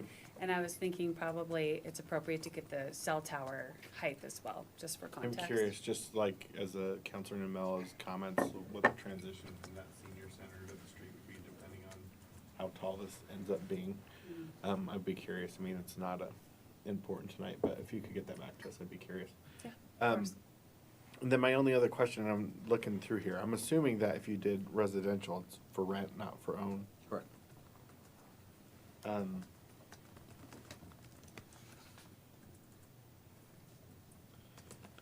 As for the concepts, I guess just since I already raised my hand, I don't really have a problem with the shipping containers. I probably personally prefer the other concept. But I mean, ultimately, it's for you guys to figure out what works for the market. So I'm not really sure, how that may or may not. Commercial's been an interesting thing in the last 3 to 5 years, so. But do you have any idea if you did do the residential, and you probably don't know at this point, but I'd like a target what the rent rate would be on those units? Do not offhand. It depends on the configurations, 2 bedrooms to 1 bedrooms, but they would be appropriately finished to be on the higher end. And I don't know if we're decided on whether we rent or sell, I think that we would probably, we would be interested in selling those as units. I know that there's some complications with that when we do it that way, but, I don't know the ins and outs of it, but I know the city has made efforts to allow condos. Right. My preference, if it's, possible, is for sale, because that course. is, when we talk about missing metal, that's probably the most missing part. Sure. That, the whole state of Colorado doesn't have because of the challenges around it. So that's why I asked, because if it was 12 condos, yeah, it's only 12 condos, but I mean, that's 12 more condos than have probably been built in Westminster for a couple decades. yeah. So, And I know personally I'd be behind if I didn't own property, so. and I had to think, if you look at this just general concept, I'm super excited that there's actually something starting to come forward. There's been multiple concepts I've heard talked about this particular site. The historical value of the site is very important to the community. So I am, I'm glad at least to have you guys here tonight, and welcome. And I like the concept. I'm interested to see where it goes. I don't have a ton of feedback besides owner would be great. I don't know how that fits with the 2 different concepts that you've laid out. It sounds like probably the more traditional would lend well better to the residential, but I think that, I would like to see that mix. If that's, where you go, I would welcome it. But aside from that, thank you again. I don't have any other feedback. I haven't seen any other hands, so I'm gonna jump in, because I am excited about the containers. I went to a city that used large square block, and so it was amazing how each storefront, because of how you said they used it, or the color, you just knew where you were, you knew where you were headed. When the person at the motel said, go here and look for this, I could find it. But I saw great restaurants there. They weren't huge, but they used the space wonderfully. Had, like you said, some patio stuff. You could see, because of the windows and everything that they used, for the places that used retail. Again, I can't say, I probably wouldn't have thought of it, but seeing it and being in it for a week and using it, I don't see a downside. And I think in a lot of ways, if you at some point down the road wanted to change things down there, That's much easier than tearing down an entire building. Sure is. So, it gives you that change. The big elephant in the room is water and sewer. We've had many people come before us, and months down the road, water and sewer. So I'm assuming you know that. We do, and Eric can speak to that. He's our civil engineer. Just as, I'm just saying. Oh, sure. We get along, getting excited, and then water and sewer. I knew that. Why didn't they know that? And then you talk about small places and honoring that area. Dolly Madison was an ice cream store. We need a mom and pop ice cream store. I don't disagree. I think that we do. Counselor Seymour. Thank you, Mayor. The cell tower on Monument Hill on I-25, there's a lot of them that look like trees, and that's about as, you either hide it or make it look even more gaudy to fit with the, stick shipping container on the end of it, but yeah. Can't hide those things. I'm not wed to either one. I think it's important that your numbers have to pencil out, because if it's not successful from that standpoint, it's not gonna work. So, yeah, if it went toward the residential, I'll echo what Mayor Pro Tem said. It's nice to have more purchase options for people in our city too. But the shipping container concept is unique, and when you have low visibility like that from a retail, it may be your calling card. So, but I'm not wed to either one. You have to have a successful project. If the numbers don't work, then Sure. the whole thing won't work. So, Yeah. Thank you. Before we go to Counselor Baker, what are they built? I know there's a big cell tower out at Countryside. Are they making it into a tree or something? No, it's a tower, just like our It's clock city tower. tower. Oh. Yep. So at least you have something to look at. Counselor Baker. Well, we thank you guys for coming in and putting up your ideas to get sharp shot.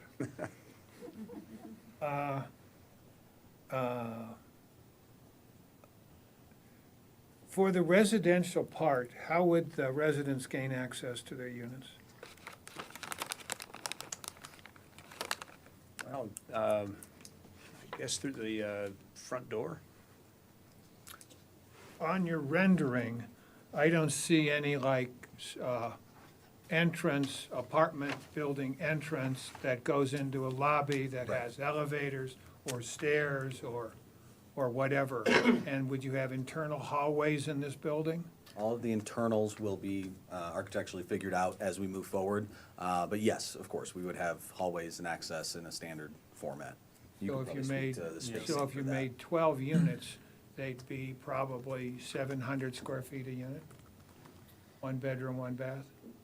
That or 1,100, I think, that we were thinking. Yeah, I mean, 11, we've got, it's a little over 15,500 feet, so you've got 10,000 square feet of residential. Your right corridors take away from that a little bit, but, your math is close.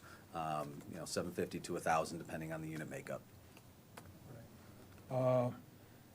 So my biggest concern, and especially after you went on about this whole incubator concept and making this a magnet for regional people to draw in, I counted 24 parking spaces. On the plan as is. Right, we do have parking in the area that we are able to share for the commercial uses. So Right, I in saw that, and looks like half to two-thirds filled. Right, we do, yeah, we have also the parking in the residential that we're able to use as well. So our parking calcs do work for the property and for everything that we're planning on doing. So we've gone through that, and from our numbers, everything is, So basically, how many parking spaces for each of the 12 units did you allow? I think it's one.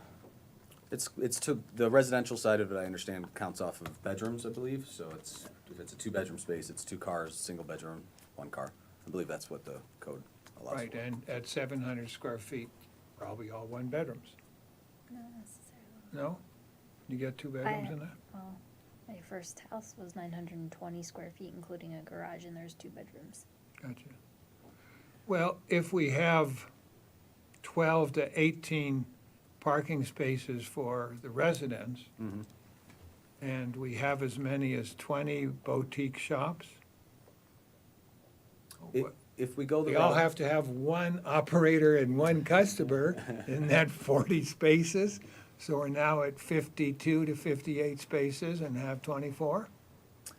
If we go the container build, to your point, and have a larger amount of tenancy, the counts and the calculations to parking as they stand are based off of square footage. So it's not gonna change, but for to say that the container build is probably a smaller footprint overall. They generally tend to have less total square footage, but make more out of that. And the parking calculation could subsequently go down.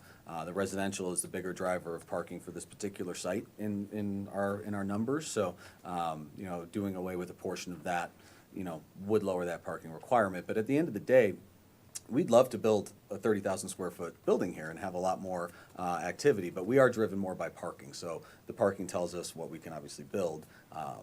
So we've been working in that direction to ensure that we have the parking and then match the building to that. Oh, it's only a 30,000 square foot lot, isn't it? Correct. And don't we have FAR calculations as to how big a building you can build and how many Sure. parking spaces for square foot, looking at a city person? Yes. We have good bus stops around there, and there's one that will come straight from where the train is, so anybody coming out can catch the bus and get right straight there. I would have tremendous concern about the parking. Okay.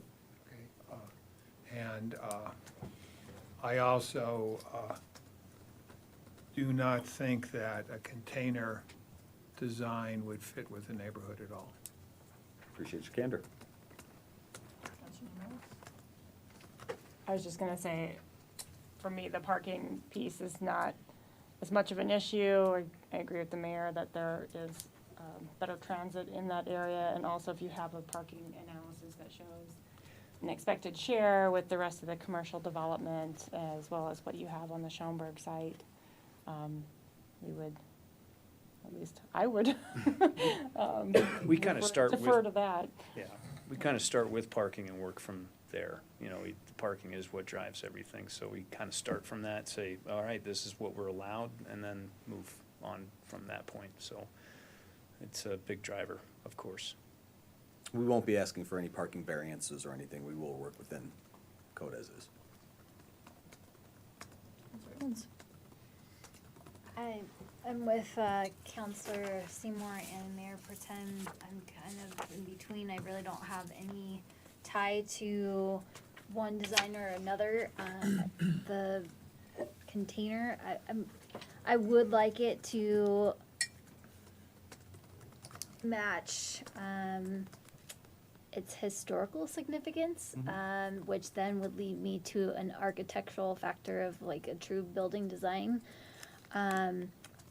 But I see the benefit and the vision of a container style, so I like that concept as well.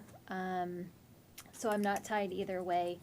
I am, there is, yes, transit in the area, but parking is always an issue, and especially if you have great shops to dine at and be at. You want to be there, and it takes vehicles to get there. So there is an obvious concern with that.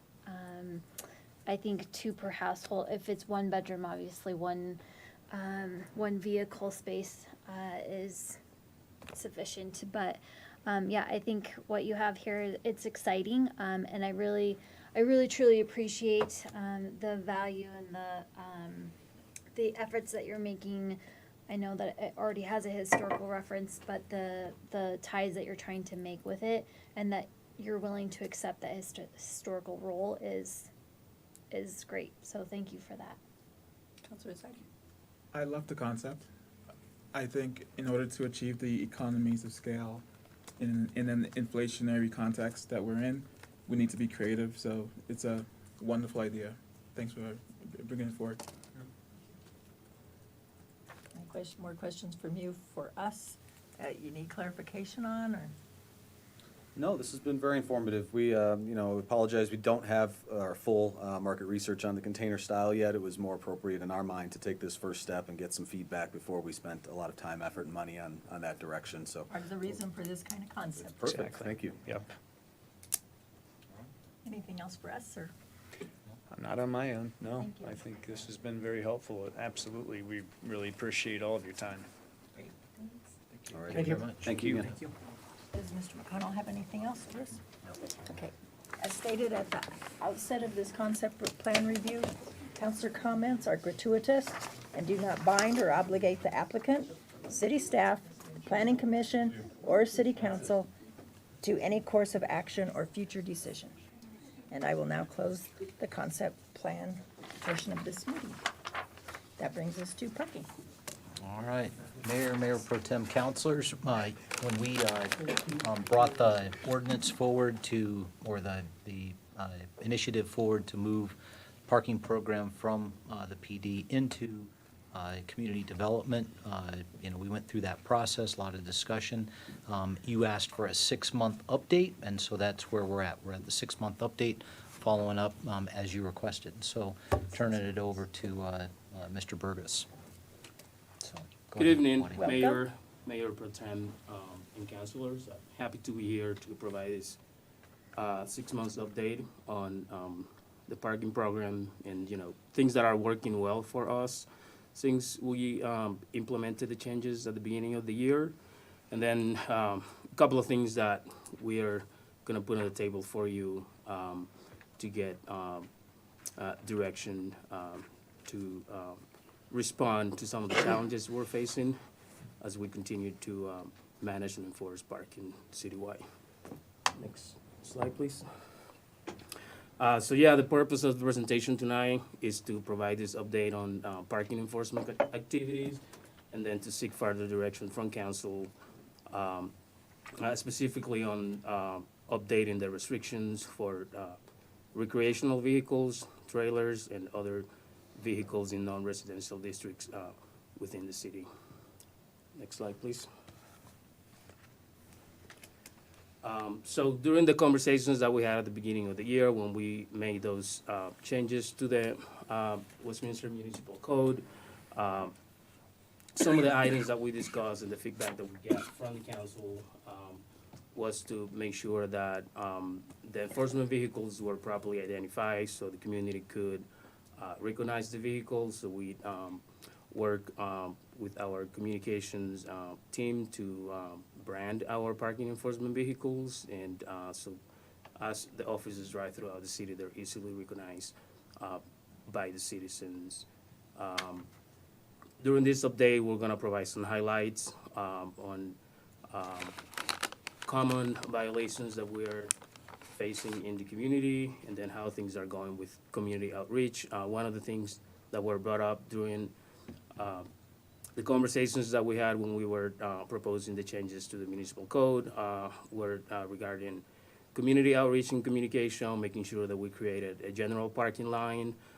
So that was created right away. That phone number is connected to our emergency services dispatch. So whenever somebody calls that number, they can actually select that option to connect to our team and provide any parking complaints that they might have, or give us information for areas that need enforcement.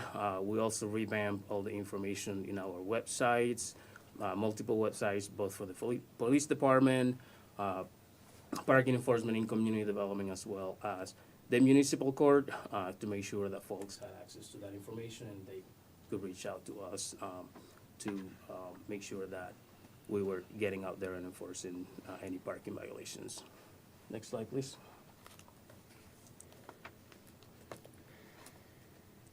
So, effective on the 14th of February, parking enforcement officers within the Community Development Department started taking over primary responsibility for parking enforcement throughout the city.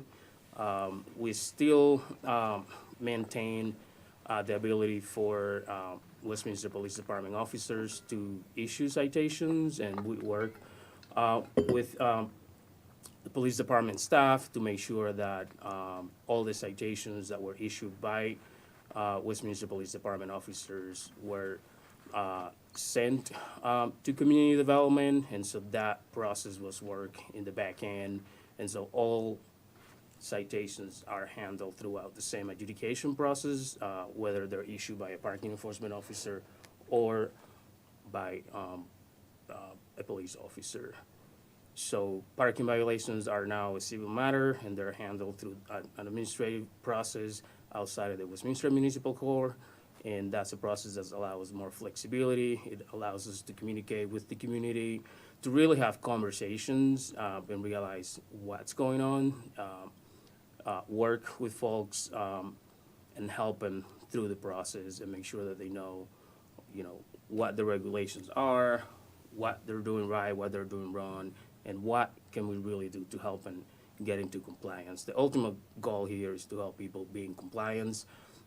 So there's been a lot of outreach and communication, just talking to folks, making sure they understand that things, it was a significant change because parking enforcement was not something that was at the top of the priority list for the police department because they were super busy, enforcing other priorities. And so it definitely was a shock at the beginning, the first couple of months, but we're definitely getting to a point where there's more compliance.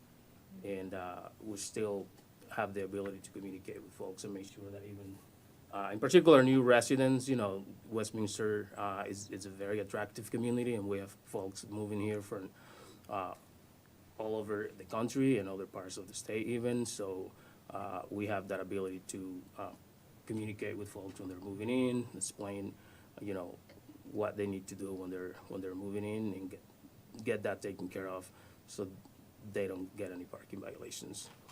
Next slide, please. So a little bit of a background that we maybe talked about the last time we discussed enforcement. The program initially managed parking in two specific areas in the downtown and the Westminster Station area with contracted services. And then as we got the authorization to transition the program in-house, we added an additional parking enforcement officer in February of this year. And so the ultimate goal here is to continue to educate the public, make sure that they understand what our parking regulations are, where they can park, when they cannot park, what areas require a permit. And so we transition those services in-house, and overall compliance has definitely gone up. Areas like the Westminster Hills open space, we have gotten a lot of, one of the things that we've done since implementation here is collect a lot of data to figure out, where do we need to make adjustments and what are really the reasons why these violations are happening. So, for example, there were a lot of areas where signage needed to be improved. We had certain signs, but signage needed to be improved to have a clearer message. Maybe there were some areas that needed some additional no parking signs. So we've worked well with a couple of departments, Parks and Recs, in Public Works and Utilities, to even install some variable message boards on a temporary basis to kind of let folks, hey, we have changes here, you cannot park in this area, and if you do park here, you will get a citation. And we still have the ability to have that adjudication process, to have that conversation and make sure that that long-term compliance goal is met. So overall, we have gotten some really good positive feedback from the community. And folks are real happy with the way that we're managing parking enforcement citywide. So you can see on this graphic here, a little bit over 1,200 citations is what Westminster police officers issue for the whole year in 2022, and so that number has been already double. And this is probably about 4 months worth of data there, what you see for 2023. So definitely, because it's more targeted enforcement, obviously our enforcement officers, that's what they do, is enforce parking, but also talk to the community when they're out there. You know, we have a great team, so folks are very approachable, and so having those conversations with the community, you know, we've created relationships. There is a number of folks that call us and, you know, provide information about vehicles that just show up in their community and they're not sure if the vehicle is stolen, or if the vehicle is broken down, or it represents a safety issue, and so we jump in and investigate.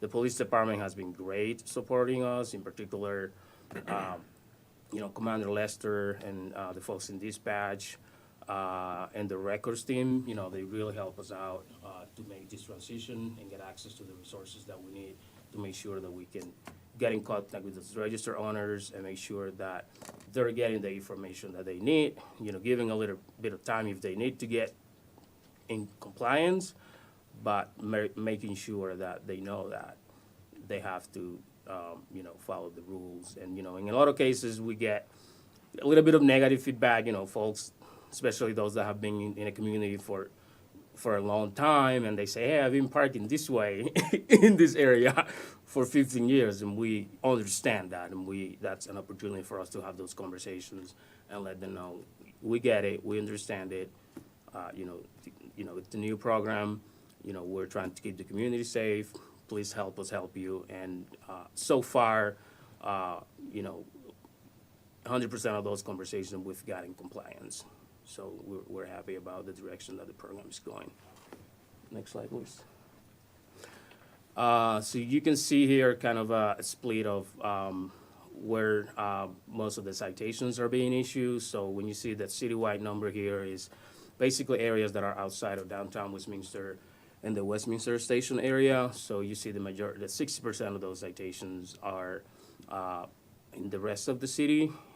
You know, a lot of those are complaint-based, but as of right now, we're seeing about an 85-90% proactive enforcement. So a lot of, even though we're getting a high volume of calls, emails, and Access Westminster reports, we still the majority of the citations that we're issuing are proactive enforcement.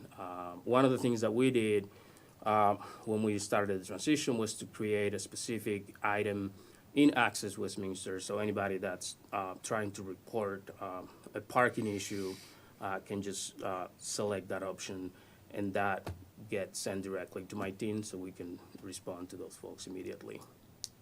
Next slide, please.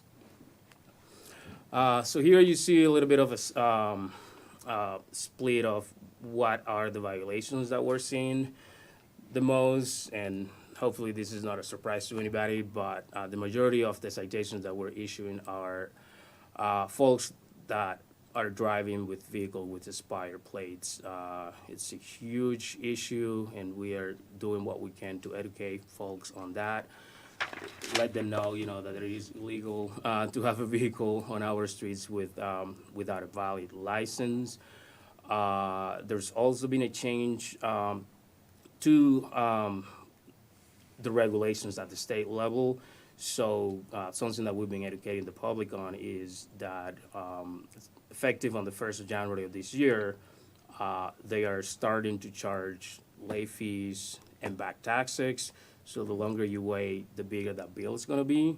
There is a cap on the total that they charge you for the late fees, but it's important for folks to know that, you know, the longer you wait, you know, the more it's going to cost you. So it is imperative that, you know, they go ahead and get those license registered. You know, it is, you know, that's really important revenue for vital services to the community, you know, not just within the city, but at the county level, you know, emergency services, road maintenance, and, you know, and so when folks are going 2 and 3 years without renewing their plates, you know, that's revenue that those agencies are not getting. So we're making sure that folks understand that and that they do pay their share by renewing their plates.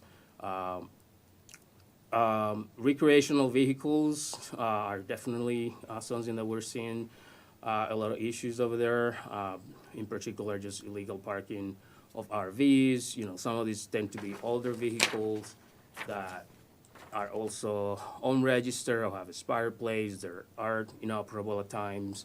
And so we have definitely seen an uptick of those showing up in here, and we'll talk about that a little later on the direction that we're looking for you. But there's been some changes in the region, in particular in Denver, and some upcoming changes in the city of Aurora that are kind of pushing folks to other jurisdictions where the restrictions are not there. And so, what we're trying to do here is to be proactive and make sure that we are keeping our community safe while providing resources to folks, that are actually living in recreational vehicles and showing up in our community. But that is something that we're hearing a lot from residents and businesses. You see other violations over there, folks are parking the wrong way, and then abandoned vehicles and parking in bike lanes. Those are pretty small numbers, but the majority of those violations are, right now that we're seeing, are expired plates. Next slide, please. So here are just a few takeaways from the first 6 months of enforcement citywide. We've definitely seen significant improving compliance, getting more vehicles registered, and then just overall adjustment to existing conditions. You're gonna see less and less vehicles parking facing in the wrong direction. More information available to the community, and just that engagement. That ability to just folks being able to pick up the phone and talk to us and explain to us what the situation is, what they need help with. For us now, being partnered with code enforcement as well under the same umbrella, that's also been a huge advantage because we've been doing a lot of collaboration with our code enforcement officers because, we have more eyes out there and they can quickly just connect with my team and get issues enforced quickly. So overall, definitely happy with how things are going. We've gotten, like I said earlier, a lot of support from the police department and their staff. They've been great. We've had a couple of situations where there are safety concerns, and they've been super helpful, showing up and helping us out. So, next slide, please. So here is, what we're seeking direction on today. So the present state on just recreational vehicles and oversized vehicles parking. Residents are often reporting challenges with oversized and recreational vehicles that are showing up within residential areas. In particular, concerns about vehicles that are occupied, folks that are living in vehicles. And so we get those reports, and, when there is not a strict prohibition on people actually living in vehicles, that creates, a little bit of a challenge for us to enforce. Our team enforces parking violations, and simple occupation of the vehicle doesn't necessarily constitute a violation. So we're looking into, what can we do to address those concerns from the community, both from residents and from businesses. So current restrictions that we have on recreational vehicles only apply to residential districts, and that's created a little bit of an opening for commercial, business areas where folks can actually park their vehicles legally, as long as their vehicles are properly registered and properly parked. So we've heard from quite a few business owners in some areas, that have legitimate concerns about just RVs showing up and just creating a certain level of, concerns for their businesses and their customers. So what we're proposing here is that we align those restrictions for commercial areas, and we have the same restrictions that we have for the commercial area, for the residential areas apply for commercial areas as well. So throughout the city, have those restrictions be exactly the same. I think that would help, make our enforcement more efficient. It will still allow for an opportunity for folks that are truly utilizing recreational vehicles for recreational purposes to have, 72 hours, giving them a reasonable time to prepare for a trip and to do any maintenance that they need to do, you know, loading or offloading after a trip, and then return those vehicles to appropriate long-term storage. And I think that's what we're missing here, making sure that we still provide access for the use of recreational vehicles while, you know, creating that restrictions that really closes that loophole for folks that are really truly trying to utilize these recreational vehicles for housing. And so that's what we're putting on the table today. So we listen to your feedback, and then depending on that answer, then we'll come back to you to go ahead and make those changes to the municipal code. Some of our commercial places, even with Walmart, some of their stores wrote into their agreement that RVs and truckers and whoever can park and sleep there. So that's written as they can do it. We have some Walmarts that said, the neighborhood said, we don't want that, so that's written into their piece. So that's a critical piece for me, is you need to understand some of these commercials, and maybe you need to know where they're at. So if you need to let people know where's a safe place, it's okay. Also, how would that work with the Colorado Park? Because we've got churches that are signed up for people living in their cars to be able to be in their parking lots. Yeah, Mayor, I think the question at hand, and maybe the attorney can weigh in on this, is, you know, if you're in a commercially zoned district on a public road, can you park your RV for, you know, a long time there? Is that appropriate?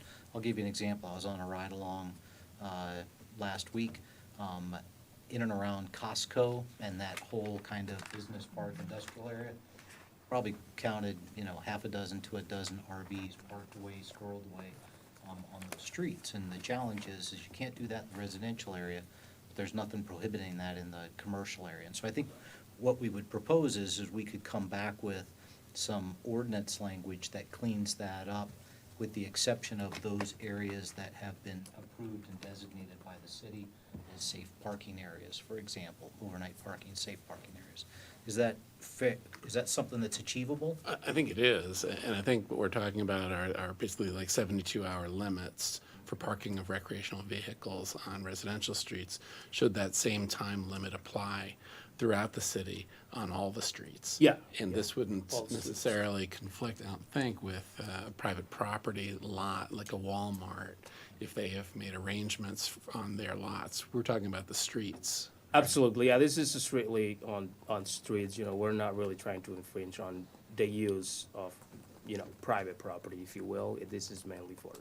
So then how does, just because a person's using their car as their place to live, how does that differ from people in our open space that have camps?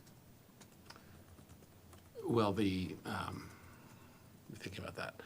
So whether folks can be trespassed off of public property, such as a park, versus can there be, are time limits on street parking defensible?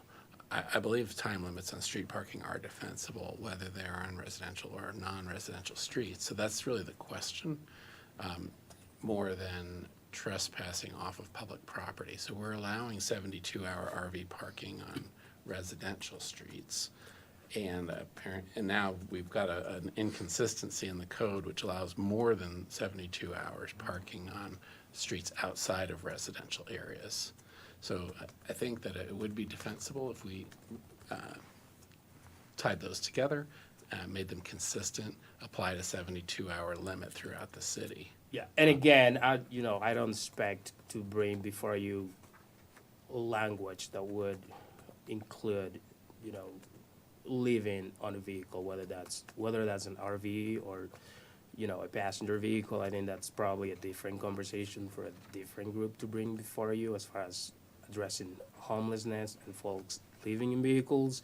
It is something that my team listens constantly. We do get phone calls from folks that are reporting this particular issue, and I think that that's not what we are bringing before you. You know, we've seen an uptake on reports of recreational vehicles, and we've seen that inconsistency in the code, and I think it is appropriate to make that adjustment. But yeah, I'll let you speak to that, Dave, as far as people living in vehicles and homelessness and that type of thing that because we're enforcing parking, we definitely deal with it on a regular basis, but I think that's probably a different conversation that needs to be addressed at a different forum. That's Mr. Mellon? One, I just really appreciate that we have multiple departments and divisions within departments working together, and I really think that, you know, the code and parking enforcement together is a great model. So hopefully you're out there talking about it to other people. But outside of that, I would be supportive of expanding the RV parking requirement to any public street. It does open up the thought of, because I also went to the safe parking concept as well, and it just as a note to staff, I would be curious to know, you know, we have the safe parking for churches. I'm not sure if that expands or includes commercial or any private property. And if it is something that we could even look into for specific public parking lots or locations where we could sort of, you know, better regulate, but, you know, or try and control for, yes, this is an issue, it's happening in the city, and here's where we can actually monitor it better and maybe, you know, create safer spaces. Councilor Numella, Eric Otzelberger, Operations Manager, Waddy and his team are doing a fantastic job. A while back, Kate Scarbeck with the city facilitated a meeting with one of the co-founders of the Safe Parking Initiative and the DU Sturm College of Law. I was heavily involved with that. You all may or may not know, there are several of our neighbors have designated safe parking locations. Most of those are for sedans, you know, cars, vans, things of that nature. The one exception, there is a location in Broomfield that allows RVs. To our knowledge, that's the only location that allows RVs right now. And there's a pretty tremendous waiting list. As the mayor brought up, you know, a lot of our ODPs, we have 3 Walmarts in the city. 2 of the ODPs at 72nd and 136th specifically prohibit overnight camping. The one just up the road here from Sheridan is silent on it, so therefore would allow. So some of the private property gets very, very nuanced. But as far as safe parking locations, I know it's heavily supported by the faith-based community. At the time, I think there were some conversations going on, but to our knowledge, I don't think there's any church in the city right now that's there are looking not at any it. locations for the Colorado Safe Parking Initiative in Col. Well, within the city of Westminster? Yes. Okay. I work with the Westy Cares Group. Okay, and they're operating, I mean, with the Safe Parking Initiative Yes, folks yes. and, okay. Well, we'll be happy to look out to them because, I mean, we engage with these individuals on a fairly regular basis and want to try to They support them. haven't had any trouble, but they do use it. Okay. I just want to make sure nothing happens to that piece. Yeah, and like we said earlier, yeah, that our intent is it's not to interfere with that. This is strictly for streets. Yes. Yeah, and just in response to defensibility or just what's going on out there, Boulder, Lakewood, Broomfield, Golden all have similar ordinances on the books to what Mr. Burgess is recommending here. Durango has a blanket prohibition with all of their streets. Denver and Aurora making recent changes. So once again, this is solely just the public right of way aimed at life safety, just kind of care and tending of the streets. That private property piece is preserved.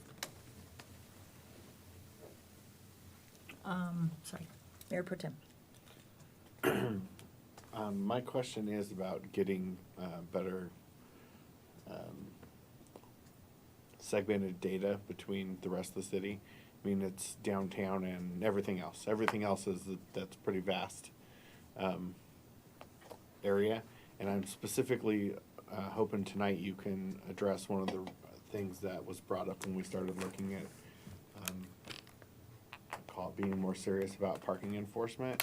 Have you done, to your knowledge, a lot along Sim Street and the dog park? Because I know that is an area that has specifically been problematic just because of the way people park, and it's very dangerous when they park in those non-parking areas. So have you done a lot in that area, and have you seen an impact that's been positive to compliance?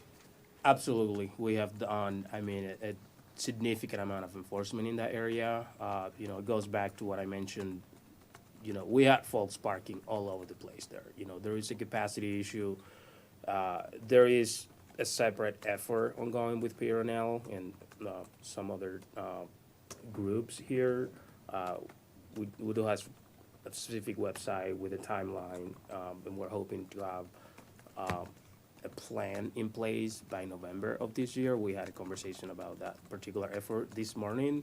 The expectation is that there will be a significant change on what the use of that property or the open space is that will have an impact on how parking is used. But, the reality is that, that property is getting over 1 million visitors a year, and there's just not enough parking there. So we are definitely, especially when the changes were first enacted, we hit it hard, and compliance is definitely better. We still have, especially now, it's pretty nice and warm.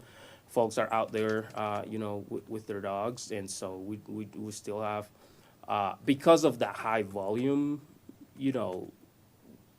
once people get their first citation, they comply because there is a high volume, and there's been other changes in the area to similar open spaces, off-leash areas for dogs. We're getting folks from all over. I mean, people are driving from really far to come to this area, and so that's why we have that effort ongoing to really collect some data on the usage, on where folks are coming from, and what is the best solution. Can we come up with a solution that maybe provide a preference to our residents versus folks that are coming from other parts of the metro region. So that effort is ongoing, but we definitely are issuing a significant amount of citations on a weekly basis. That's an area that our officers are hitting on a daily basis, and we have issued a significant amount because the conversations that we had at times is folks call and they say, well, I've been coming to this park, this open space for 10 years, and it's never been an issue. And what am I supposed to do? Where am I supposed to park? And they park in an area that's clearly marked no parking, and they get a ticket. And that's where that education piece comes in. And we're telling it's no different than if you went to a grocery store and the parking lot is completely full. You don't just park in a driving lane. You don't park in a handicapped spot if you don't have the credential. So, but it takes time to educate folks, especially when you have that significant number of visitors. That once they get the citation, they don't do it again because we do get the appeal. We start that conversation. We have information that we provide to them. But yeah, it's a significant volume. That is an area that and then when we come back with the next update, we'll bring you some to answer your questions. Some heat maps maybe where you can see actually where that would those be citations helpful. I are. guess one of the other things is if for those of you who joined, we had a pretty sizable meeting with that community specifically around the dog park, the parking, and just the the general use. And I know that even at that meeting they shared, we have people coming from all over. And so I'd like to, at some point, kind of circle back to that because I know that we probably owe an update to that community. Because one of the other, I think there were a couple things. One, I do think it's important that people know, especially because we get so many visitors, it'll take time for people to realize if you come here and you illegally park, we're going to ticket you. And I think that will catch on eventually. But the other thing that was a big concern of the community is that we push people into the neighborhood. And so I would be curious to see if we've seen that impact, because that was probably the, people wanted compliance, but they definitely didn't want people parking in the neighborhood. And I understand that that's really a two-edged sword that's difficult to address. And I know that you guys had some solutions that we talked about then, and I'm not sure if you're kind of looking at this data first and then deciding to propose solutions if we need them, or. Yeah, and I don't want to jinx myself here, but we haven't heard a lot of complaints from the residents in that area recently. I know that in the past we did talk to quite a number of Yeah, I haven't residents. gotten as many this year. So that's something that we're monitoring, and we do have a couple of solutions in our pockets that we can implement quickly to respond, to protect the rights and access to parking for the residents, right? So we have tools in place, and that's something that we can implement, just some signage and a permit program that we can implement here fairly quickly. But that is something that we're definitely keeping in mind, especially if the conditions change when the permanent plan is in place, and that all of a sudden, because we've talked about a number of solutions, and that could be, pricing parking for those parking lots, and then those folks are going to try to find that free open parking inside the neighborhood, and that's where we're putting in place those restrictions, so the visitors stay where they're supposed to park and they don't come into the neighborhood. Great, thank you very much. Yeah. Councilor Emmons? You're welcome. The only thing with instituting an ordinance is my concern with those that want to not be in an HOA type feel, that have that, they go into an HOA for specific reasons, or move into a non-HOA community for specific reasons, to have a little bit more freedom on the say of the color of the house, or things like that. And so that would be one of my concerns. The other concern is, out of the 250 RVs that were in violation, were those under, how many were under HOA, how many were out of? That is not something that we're tracking, we just get the report that there is a violation for an RV park on a residential area, but we can definitely look into that, and if that's something that you're interested in. Can I ask a clarifier on her question? Because I believe though, with the RVs in the city, isn't it uniform across you're talking difference between residential street and commercial streets? Because right now, I think that 72-hour applies no matter where you live in a residential. Am I wrong? I thought. Mayor Pro Tem, Councilor Emmons, you're correct, Mayor Pro Tem. The way the code's written right now, I mean, any public, unless, private streets are different, but any public street, whether it's a covenant-controlled community or not, those restrictions are in place, and that includes any of the straight-zoned residential areas, in addition to any ODP that has residential uses. So it is kind of uniform, HOA or non-HOA. Yeah. Just quick question on the residential part. Is there any type of waiver that residents can get with the city if they need to do maintenance?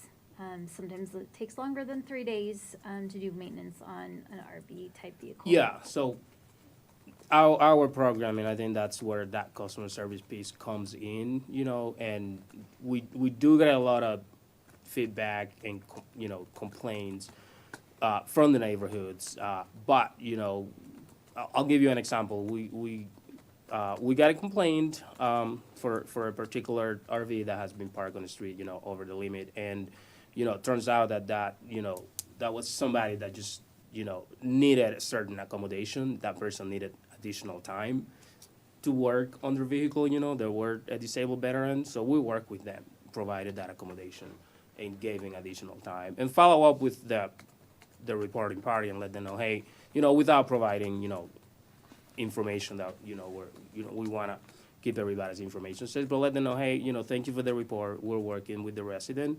and giving additional time. So that's something that we have built in within the program. We can work with folks to provide additional time, even with the expired tags, at times, that vehicle, doesn't pass a mission and needs additional work. So, within reason, we're giving people the time that we can allow them, 7 days, 14 days maybe. And then we tell them, hey, we're gonna give you, 14 days, but then you need to move that vehicle off the street and then maybe store it on private property until you can come up, work with them on coming up with a long-term plan. But there's definitely flexibility built into the program to allow folks, to do what they need to do within reason. It's pretty obvious when, you have a significant number of neighbors calling about a particular vehicle that's been sitting there for a month. So, we have enough information and we've gained a lot of knowledge now on this particular topic that we understand how things work, and we can work with folks within reason to allow them to take care of preparation for trips or even maintenance that needs to be done on vehicles. But we are also trying to protect the character of the neighborhood, and, folks, they're very vocal about it. And, if we allow that vehicle that, it's creating a nuisance to the rest of the neighborhood, the phone is gonna continue to ring, we're gonna get emails, we're gonna access Westminster reports.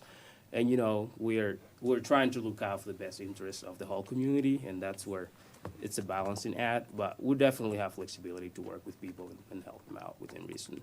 Okay, thank you. Baker? Yes, so there are really 6 of you in the department? So within the parking group, we have 2 parking enforcement officers. We do have an operations supervisor and myself and a maintenance worker. On your graphic, you said you had 3 parking officers. 2 parking enforcement officers. It said 1. It says 3 FTE. That's a 3 and a supervisor and a PEO and a maintenance worker. Yeah, so that will be 5 of us, to answer your question.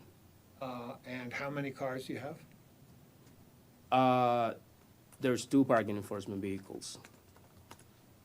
So each parking enforcement officer has a vehicle. There are other vehicles assigned for enforcement, for maintenance. The program does include maintaining parking facilities, so we do need vehicles to collect trash and do maintenance in the facilities.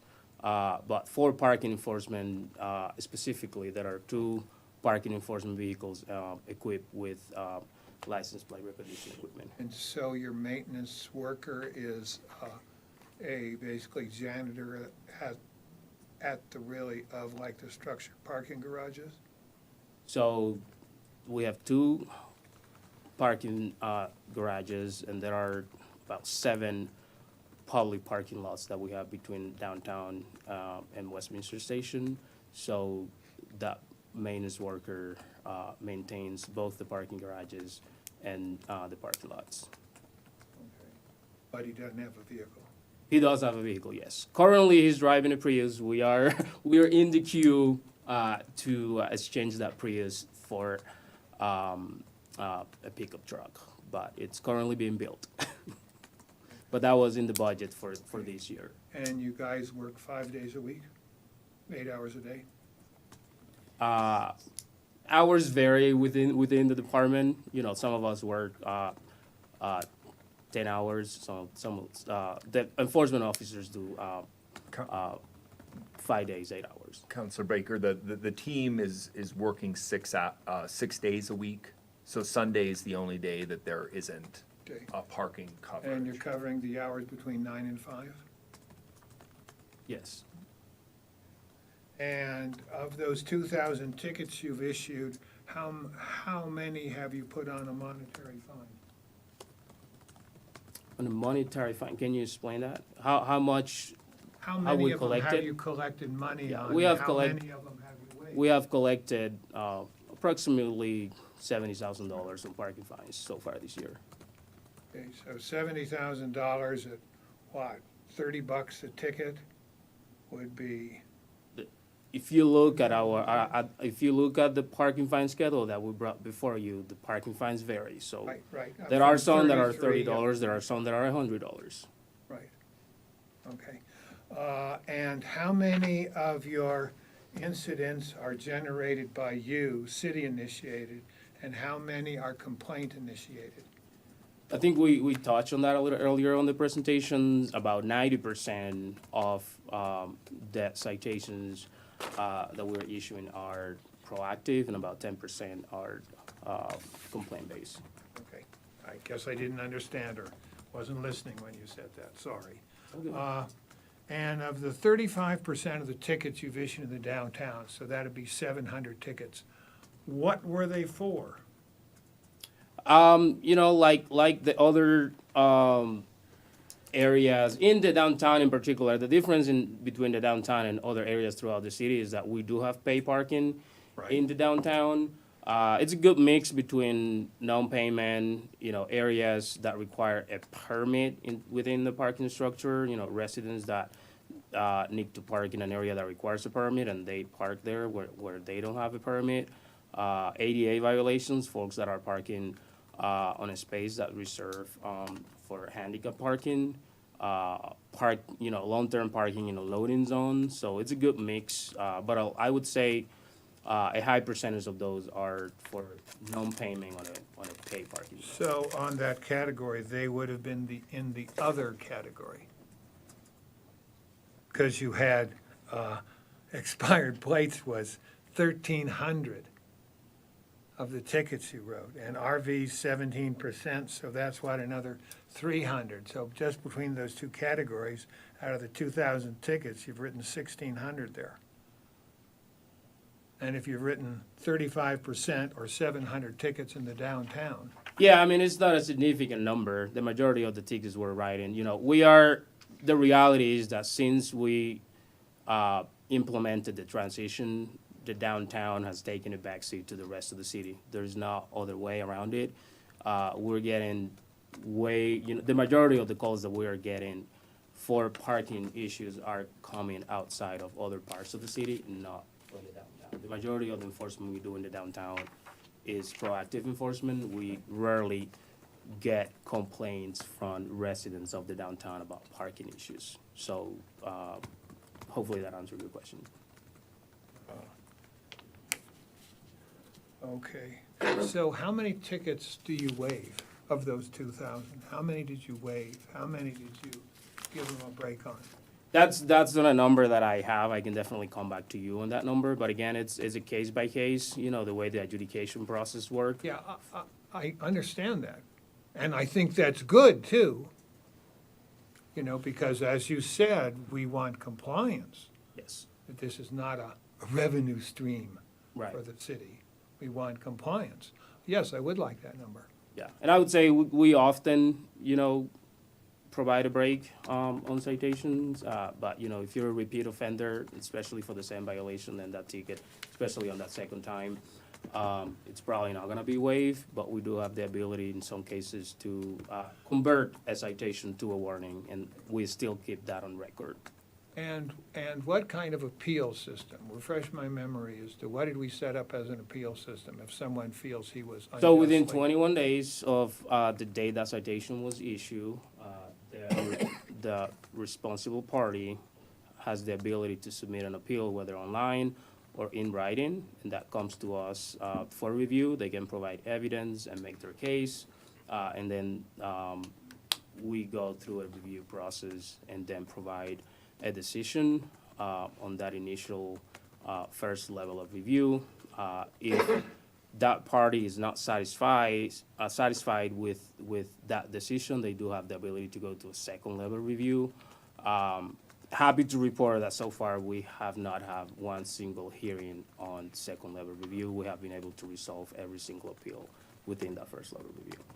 And do you have a sense of how many you've had appealed to the first level? As far as a percentage base, you know, I would say, you know, anywhere between 15-20% of tickets. You know, as far as payment, you know, we do have a number of folks that are 300 to not. 400 tickets appealed? What was that? If it's 15 to 20% and we issued 2,000 tickets, that'd be 300 to 400 tickets appealed. Yeah, I mean, we do get a lot of appeals. Okay, thank you. Counselor Seymour? I just want to comment, I think we need to match our commercial and residential, so our commercial areas aren't filled up with RV parking. I mean, whether it's lived in or not, I mean, without this, they could find their own free storage tucked away in some of these little areas like the one near Costco. So I think it'd be a good thing to match that up, just to keep our commercial areas from getting clogged. Sir, Azadi? I'm mostly neutral, but I can go with it. Mayor Pro Tem? You know, that was your ask, and I didn't even address that. So I'm in favor of making it uniform.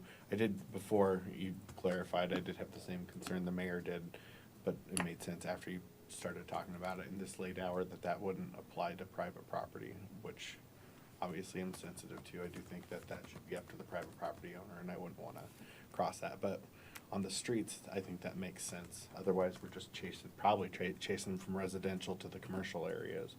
So I'm in favor of it. Councilmember Miller? Thank you. My comment, so, yeah, you. I'm in favor of it. I agree. We got it. You got it? Yes, ma'am. Thank you. We got your direction. We'll work with Mr. Frankel's team to bring that back to you. Thank you. Thank you. Thank It you. is 9:26, and I don't think we have anything else on the agenda. We are adjourned. Wait, one more thing, just kidding. Get up, Too Megan. late. Good job, buddy. Thank